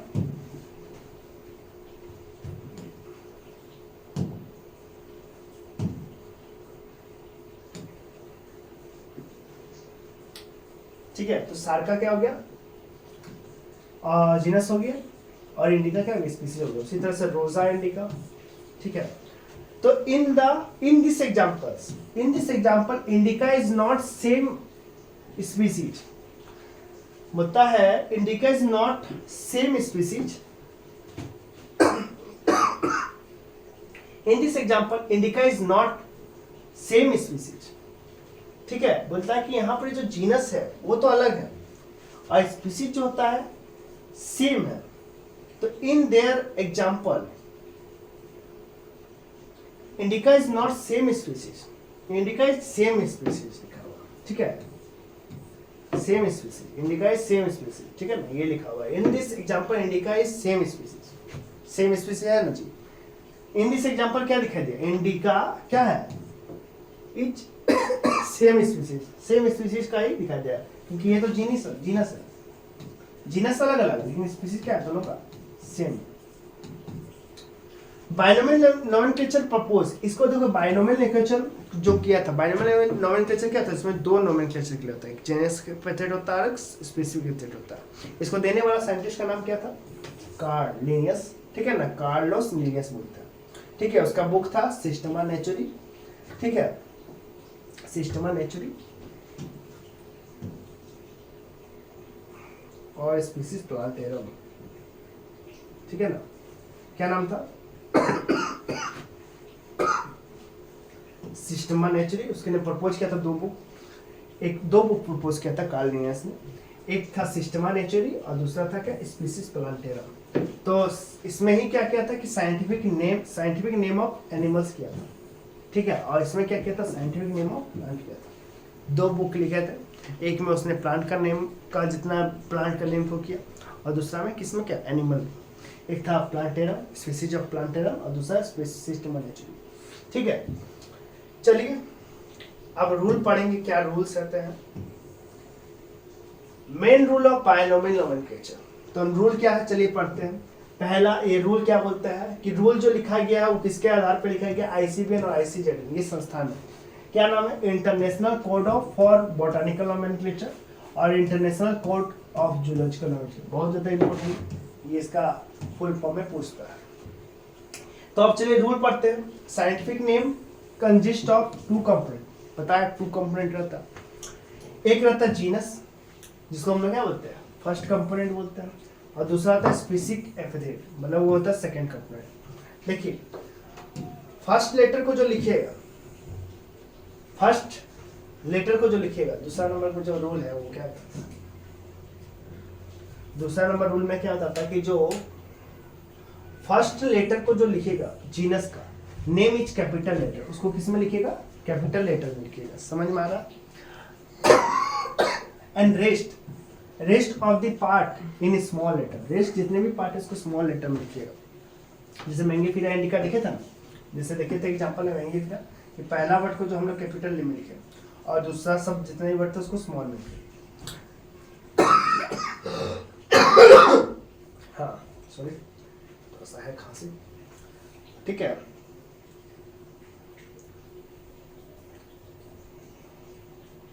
अब देखिएगा सिमिलर नेम को यहाँ पे अलाउ नहीं करते, टाउटोनिम्स को जो होता है, ऑटोनिम्स को जो होता है हम लोग यहाँ पे यूज नहीं करते हैं, ठीक है। ऑटोनिम्स को हम लोग यहाँ सिमिलर नेम को अलाउ नहीं करते, एक ही जैसा नाम को हम लोग अलाउ नहीं करते। Is not allow in ICBN, it is allow in ICBN, मतलब होता है टाउटोनिम्स जो होता है सिमिलर जो नेम है उसको नहीं अलाउ करते। कहाँ पे? आईसीबीएन में। आईसीबीएन में हम टाउटोनिम्स जो सिमिलर वर्ड्स होते हैं, सिमिलर जैसे देखने वाले वर्ड्स को हम लोग कहाँ पर यूज नहीं करते हैं? हम लोग आईसीबीएन में बोटानिकल नोमेनक्लेचर में नहीं यूज करते हैं, जबकि हम लोग जूलॉजिकल नोमेनक्लेचर में ये अलाउ है। टाउटोनिम्स मतलब सिमिलर टाइप्स, ठीक है। एग्जांपल देखिए कि मैंगीफेरा नहीं लिखना, अलाउ नहीं, समझ में आया? टाउटोनिम्स मतलब नहीं यूज करते, मैंगीफेरा नहीं लिख सकते, लेकिन ये क्योंकि प्लांट के विषय में नहीं लिख सकते, ये रूल है। लेकिन नाजा लिख सकते हैं, नाजा नाम है सांप का, ठीक है, गाना नहीं है। नाजा वैलिड है, ठीक है ना? समझ में आ गया ना? टाउटोनिम्स वैलिड किस में? आईसीजेडएन में। मैं जूलॉजिकल नोमेनक्लेचर जितने जानवर का नोमेनक्लेचर कर सकते हैं वहां पे 2 बार लिख सकते हैं सिमिलर, लेकिन वही आईसीबीएन में नहीं कर सकते। क्लियर? तो पहला रूल तो समझ में आ गया कि first letter genus name is capital letter में होना चाहिए, दूसरा स्मॉल लेटर में होना चाहिए, ठीक है। और जीनस जो होता है फर्स्ट होता है, सेकंड जो होता है स्पेसिफिक एपिथेट होता है, पहला दूसरा भी होता है, तीसरा टाउटोनिम्स का यूज जो होता है प्लांट के केस में नहीं कर सकते, एनिमल के केस में कर सकते हैं। आगे की तरफ चलते हैं। चौथा देखिएगा ड्यूरिंग प्रिंटिंग, जब आप प्रिंटिंग कीजिएगा इट शुड बी इटैलाइज लैंग्वेज में लिखना होता है। वहां पे जब आप टाइप कीजिएगा कंप्यूटर में तो उसको इटैलिक वर्ड्स में लिखना होता है। अच्छा, पांचवा दिया हुआ व्हेन इट इज राइटिंग, जैसे आप लिखते समय लिख रहे हैं, ऐसे लिख रहे हैं, when it is writing with free hand, free अपने हाथों से, it should be separately underline. देखते नहीं, जैसे कि मैंगीफेरा लिखे और इंडिका लिखे तो उसके नीचे में ये लाइन नहीं है ना जी, इतना जरूरी, ठीक है, जब आप फ्री हैंड में लिख रहे हैं। तो अब तो पूछेगा कि जो इसका जो बाइनोमियल नोमेनक्लेचर का ओरिजिन कहाँ पे हुआ, तो इसका ओरिजिन जो हुआ लैटिन या ग्रीक में हुआ, ठीक है। 7वां नंबर देखिएगा मैंगीफेरा इंडिका के यहाँ पे लीन लिखते हैं, लीन किसको रिप्रेजेंट करता है आपसे पूछेगा, मैंगीफेरा इंडिका लिखे ना उसके लास्ट में लीन लिख देते हैं। नेक्स्ट जैसे कार्लोस लिनियस है ना, तो उसका 4 गो एब्रिवेटेड फॉर्म, एरिफेट में जैसे मेरा चंद्रा है तो कोई CHN लिख दिया, या चंद्रा लिख दिया, चांद लिख दिया, कुछ भी लिख दिया, जो भी लिख के उसको मैंने कि यहाँ का वर्ड्स बना दिए, ठीक है ना। तो ये वाला जो वर्ड्स होता है, इसके बाद जो मैंगीफेरा इंडिका के बारे में जो वर्ड्स लिखा रहा है, ठीक है, तो वो साइंटिस्ट का नेम को दर्शाता है, name of scientist. Neither it is underline, इसको अंडरलाइन करने का कोई आवश्यकता नहीं होता है, और इसको जरूरी नहीं कि, अच्छा इसका आगे दिखाते हैं आपको, क्योंकि आपको दिखाई नहीं दे रहा होगा। चलिए, मैंगीफेरा इंडिका लीन किसको रिप्रेजेंट कर रहा था, आप समझ में आ चुका होगा आपको कि वो साइंटिस्ट को रिप्रेजेंट कर रहा था। वो neither it is underline nor it is italicise, इसको ना इटलाइज में लिखना है और ना ही इसको अंडरलाइन करना, जैसे उसी तरह रखिए, कोई दिक्कत नहीं। टेक्सोनोमिक कैटेगरी, अब आता है टेक्सोनोमिक कैटेगरी। चलिए आगे बताते हैं टेक्सोनोमिक कैटेगरी। टेक्सोनोमिक कैटेगरी क्या होता है वो बताते हैं। टैक्सोनॉमिक कैटेगरी जो होता है, there are basic 7 fundamental category taxon या रैंक। इसी को कैटेगरी भी बोलते हैं, रैंक भी बोलते हैं, टैक्सोन भी बोलते हैं। माने बांटे हैं, माने किसी चीज को, जानवर को पढ़ना है, किसी चीज को पढ़ना है या प्लांट्स को पढ़ना है, तो उसके लिए हम लोगों ने क्या किया, टैक्सोनॉमी को हम लोगों ने 7 भागों में बांटा। ठीक है, 7 भागों में बांटा। तो वो 7 भागे क्या है, वो है आपका kingdom, phylum, class, order, family, genus, species. Phylum जो होता है प्लांट, फाइलम जो होता है या डिवीजन भी बोलते हैं, डिवीजन एनिमल के केस में, और फाइलम जो होता है, फाइलम जो होता है प्लांट के, फाइलम जो होता है एनिमल के केस में होता है, डिवीजन जो होता है प्लांट के केस में होता है। ठीक है ना, देख लीजिएगा ऐसे में, कोई दिक्कत नहीं है। हाँ यही है। ठीक है, तो kingdom, phylum, class, order, family, genus और स्पीसीज, ये ऑर्डर है। तो ऊपर जाने पर जनरल कैरेक्टर इंक्रीज करता है, ऊपर जाने में मैंने कि स्पीसीज से ऊपर जाइएगा तो जनरल कैरेक्टर बढ़ता है, और नीचे जाने पर क्या होता है कि कॉमन कैरेक्टर बढ़ता है। ठीक है, तो ठीक है, इसमें जाइएगा तो कॉमन कैरेक्टर बढ़ेगा नीचे जाने पर, और ऊपर जाइएगा तो ये जनरल कैरेक्टर बढ़ेगा। ठीक है, ठीक है, उसी के लिए लिखा है कॉमन कैरेक्टर, स्पेसिफिक कैरेक्टर। ठीक है, तो आगे की तरफ चलते हैं। तो इसको याद कैसे कीजिएगा, हम तो याद किए थे किंग ऑफ, मेरा याद करने का तरीका कुछ ऐसा था, मैंने याद तो है कि ये याद रखना सीरीज में किंगडम, फाइलम, क्लास, ठीक है, ऑर्डर, फैमिली, जीनस, स्पीसीज। हम तो याद किए थे king of palace, class of fingers, हम ऐसे याद रखे थे। किंग ऑफ पैलेस मैंने कि राजा, वही कुछ भी याद करने के लिए, जैसे हम बनाए थे, क्या दिखाते हैं आपको, king of palace, place of finger, मैंने अपना काट दिया था, अपना फिंगर को कलेस कर दिया था, मैं काट दिया था। प्लेस ऑफ फिंगर्स, फिंगर्स का हम अपने इधर वर्ड बड़ा बड़ा लिखा है, फिंगर्स।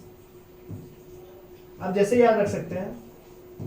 ठीक है, तो किंगडम से हम लोगों ने किंगडम बनाया था, ऑफ का कुछ नहीं था, पी फॉर फाइलम था, सी फॉर क्लास था, ऑफ से ऑर्डर था, एफ फॉर फैमिली था, जी फॉर जीनस था, एस फॉर स्पीसीज था। मैंने ऐसे बनाया था, आप जैसे याद रख सकते हैं, मेरा कोई दिक्कत नहीं है, कोई जैसे याद रखना।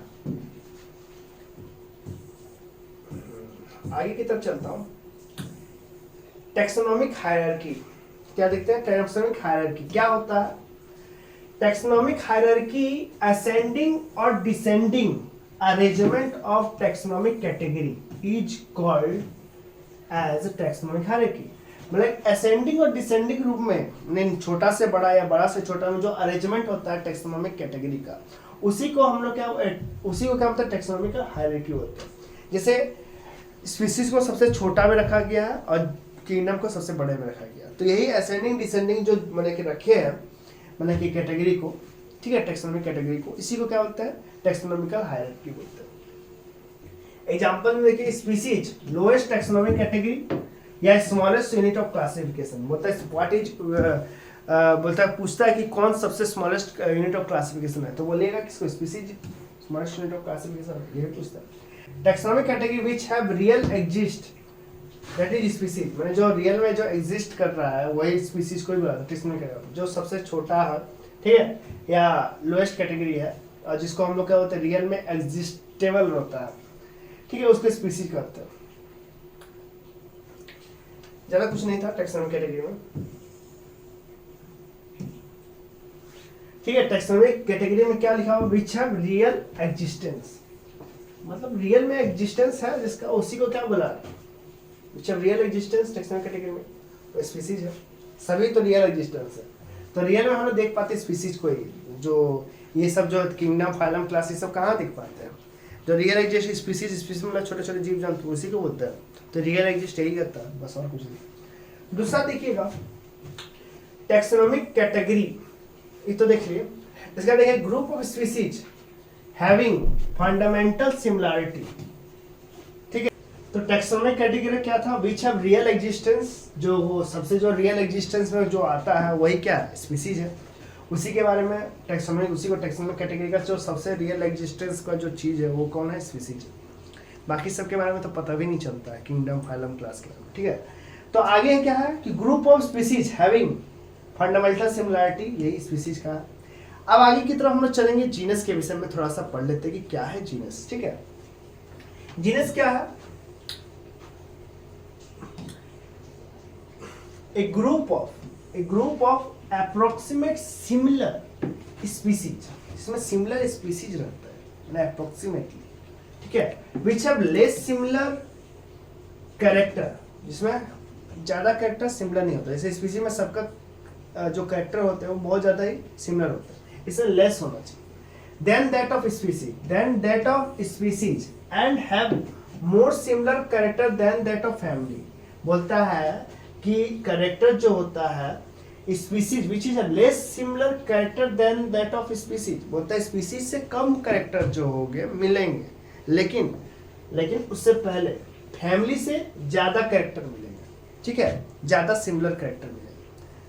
तो समझ में आया क्या कि हमको स्पीसीज से कम कैरेक्टर मिलना चाहिए सिमिलर में और फैमिली से ज्यादा मिलना चाहिए। तो वही जगह को ही क्या बोलते हैं हम लोग, जीनस का जगह बोलते हैं। ठीक है, समझ में आ गया। देन दैट ऑफ फैमिली, ठीक है, ऑर्डर, क्लास और फाइलम, डिवीजन, इन लोग से कम, इन लोग से क्या होना चाहिए, ज्यादा होना चाहिए। उसके बारे में वहीं पर इसी चीज को हम लोग क्या बोलते हैं, स्पीसीज बोलते हैं, और इसी चीज को क्या होता है, टैक्सोनॉमिकल कैटेगरी का जीनस बोलते हैं। ठीक है, सेकंड वर्ड। आगे की तरफ चलते हैं। तो इसी तरह से सबके लिए होगा कि धीरे धीरे नीचे जाएंगे तो सिमिलर कैरेक्टर क्या होगा, घटेगा। ऊपर में ज्यादा सिमिलर कैरेक्टर था स्पीसीज में, मैंने नीचे में सबसे ज्यादा सिमिलर कैरेक्टर, जैसे जैसे ऊपर जाएंगे तो सिमिलर कैरेक्टर घटेगा। यही आगे की तरफ चलते हैं। क्या बाटा कैसे किया वो देखिएगा। देखिए जैसे किंगडम प्लांटी का, देखिए प्लांट किंगडम, दो तरह के किंगडम होंगे, आप पढ़िएगा, एक प्लांट किंगडम पढ़िएगा, दूसरा एनिमल किंगडम पढ़ेगा। तो किंगडम देखिए प्लांटी का, देखिए प्लांटी बोलते हैं। डिवीजन हम लोग बताए थे कि प्लांट के जो फाइलम को हम लोग डिवीजन बोलते हैं, ये डिवीजन या फाइलम, तो डिवीजन बोलते हैं प्लांट के केस में और फाइलम बोलते हैं एनिमल के केस में। तो देखिए डिवीजन क्या है, थैलोफाइटा है, ब्रायोफाइटा है, टेरिडोफाइटा है, एंजियोस्पर्म है और जिम्नोस्पर्म भी होता है। ठीक है, थैलोफाइटा, ब्रायोफाइटा, टेरिडोफाइटा, जिम्नोस्पर्म्स और एंजियोस्पर्म्स होते हैं। क्या होता है, यहाँ पर एक थोड़ा सा मिस्टेक हो गया, यहाँ पर जिम्नोस्पर्म्स भी है, ठीक है, जिम्नोस्पर्म, ठीक है। तो ये जिम्नोस्पर्म और एंजियोस्पर्म है, ठीक है। ये डिवीजन, थैलोफाइटा के बारे में अभी पढ़ना भी नहीं पड़ता, मतलब कि थैलोफाइटा का दूसरे थैलोफाइटा पढ़ ही लेते हैं लगभग में, उसको एल्गी में रख के, ठीक है। क्लास में देखिएगा भैया, अच्छा ठीक है, क्लास देखिएगा तो एक होता है एंजियोस्पर्म को दो भागों में बांटा गया, क्योंकि जिम्नोस्पर्म था, जिम्नोस्पर्म से तो कुछ नहीं बांटा गया था, तो एंजियोस्पर्म को दो भागों में क्लास में बांटा गया था, एक डाइकोटिलेडनी और एक मोनोकोटिलेडनी। ये हो गया आपका क्लास। क्या हो गया, क्लास। आगे की तरफ चलते हैं, ऑर्डर, ठीक है, क्या चलेंगे, ऑर्डर की तरफ। तो ऑर्डर देखिएगा, ध्यान से देखिएगा कि धीरे धीरे करके हम लोग आगे की तरफ बढ़ रहे हैं। तो ऑर्डर देखिएगा, डाइकोटिलेडनी को पॉलीमोनियल्स में बांटे हैं और सेपेंडाइल्स में बांटे हैं, और मोनोकोट को, मोनोकोट मतलब जो एक बीजी पत्र होते हैं उसको हम लोग क्या बोलते हैं, पोल्स बोलते हैं। ठीक है, क्या बोलते हैं, पोल्स बोलते हैं, पोल्स, ठीक है। और फैमिली देखिएगा, इसके बाद क्या था, फैमिली में धीरे धीरे करके ये हम लोग बढ़ा रहे हैं इसका ब्रांच को, ठीक है ना, वही बता रहे हैं। फैमिली देखिएगा तो कॉन्वोलेसी होता है, पॉलीमोनियल का, और सोनेलेसी होता है। ये दो फैमिली है, कॉन्वोलेसी और सोनेलेसी, ठीक है। और वही सेपेंडाइल्स का जो होता है वो एनारकार्डेशिया होता है, और पोल्स का क्या होता है, पोएसिया होता है। ये याद रखिए क्योंकि एग्जाम में आएगा ये, ठीक है। आगे की तरफ चलते हैं। वैसे इसका जीनस देखिएगा, तो जीनस देखिएगा तो सोलेनेसी का देखिएगा कि सोलेनम है, पिटूनिया है और धतूरा है। देखिए सोलेनेसी का जो जीनस है वो क्या है, सोलेनस, सोलेनियम, पिटूनिया, धतूरा। याद करने का तरीका क्या है कि याद रखिएगा डीपीएस, बहुत जरूरी है कि जीनस क्या है, सोलेनेसी का डीपीएस, ठीक है, धतूरा, पिटूनिया और सोलेनियम, ठीक है। एनारकार्डेशिया का क्या है, मैंगीफीरा, ठीक है, मैंगीफीरा इंडिका याद करिए अभी, वही मैंगीफीरा। और पोएसिया का क्या है, ट्रिटिकम, ट्रिटिकम चावल को बोलते हैं, ट्रिटिकम एस्टिवम, तो ट्रिटिकम है, ठीक है। अब देखिएगा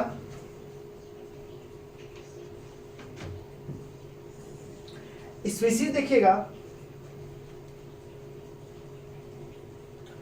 स्पीसीज जो आता है बहुत सारा आ सकता है। जीनस हो गया, ये थेरोसम हो गया, ये निग्रम हो गया, या मेलोंगिना हो गया, सोलिनम मेलोंगिना, सोलिनम थेरोसम, सोलिनम नाइजीरिया, ठीक है, या सोलिनम मेलोंगिना, ये सब क्या आ गया, ये सब जो है स्पीसीज है। मैंगीफीरा का वो इंडिका वाला वर्ड, ठीक है, और टिटिकम का जो एस्टिवम वाला वर्ड, ये नहीं है, एस्टिवम है, ठीक है ना, एस्टिवम, एस्टिवम वो हो गया क्या आपका स्पीसीज हो गया, ठीक है, एस्टिवम। आगे की तरफ चलते हैं।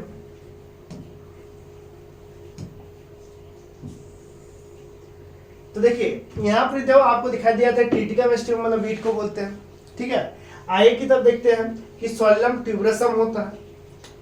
जो सोलिनम ट्यूबरसम में जो ट्यूबरसम है वो आपके स्पीसीज को दिखा रहा है, और ये आलू हो। फिर आता है सोलिनम मेलोंगिना, इस ब्रिंजल को बोलते हैं। और सोलिनम निग्रम होता है, जो निग्रम है वो स्पीसीज है, वो मकोई प्लांट को बोलते हैं, ठीक है। तो ये सब चीजें थी। आगे की तरफ अब हम लोग ये प्लांटी के लिए देखते हैं, एनिमिलिया के लिए देखते हैं। तो एनिमिलिया में क्या है,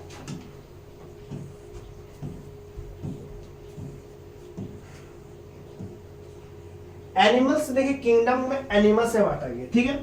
उसमें फाइलम अगर देखिएगा तो 2 फाइलम है, और भी फाइलम होते हैं, लेकिन हम लोग अभी एग्जाम में जो दिया गया है, हमारा जो पहला चैप्टर में दिया गया है वो 2 ही का दिया हुआ, ठीक है। तो फाइलम दिया हुआ ऑर्थोपोडा और कॉर्डेटा, ठीक है। ऑर्थोपोडा का क्लास क्या है, इंसेक्टा है, और कॉर्डेटा क्लास क्या है, ममेलिया, ठीक है, याद रखना पड़ेगा। अब देखिए इसका ऑर्डर क्या है, इसका ऑर्डर किसका, इंसेक्ट का क्लास का ऑर्डर क्या, ठीक है। ऑर्डर देखिएगा तो डायप्टेरा है, और वही अगर मैमल्स का देखिएगा तो कार्निवोरा और प्राइमेट्स है, ठीक है ना, कार्निवोरा और प्राइमेट्स। फैमिली देखिएगा तो इसका मुसीडिया, और इसका कार्निवोरा का फैमिली देखिएगा तो फेलिडिया और कैनिडिया, और प्राइमेट का देखिएगा तो होमिनिडी है।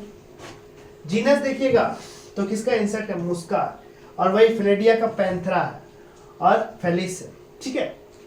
और वही कैनेडिया, ठीक है, कैनेडिया मैंने कैनिस का, कैनिस फैमिली, ठीक है।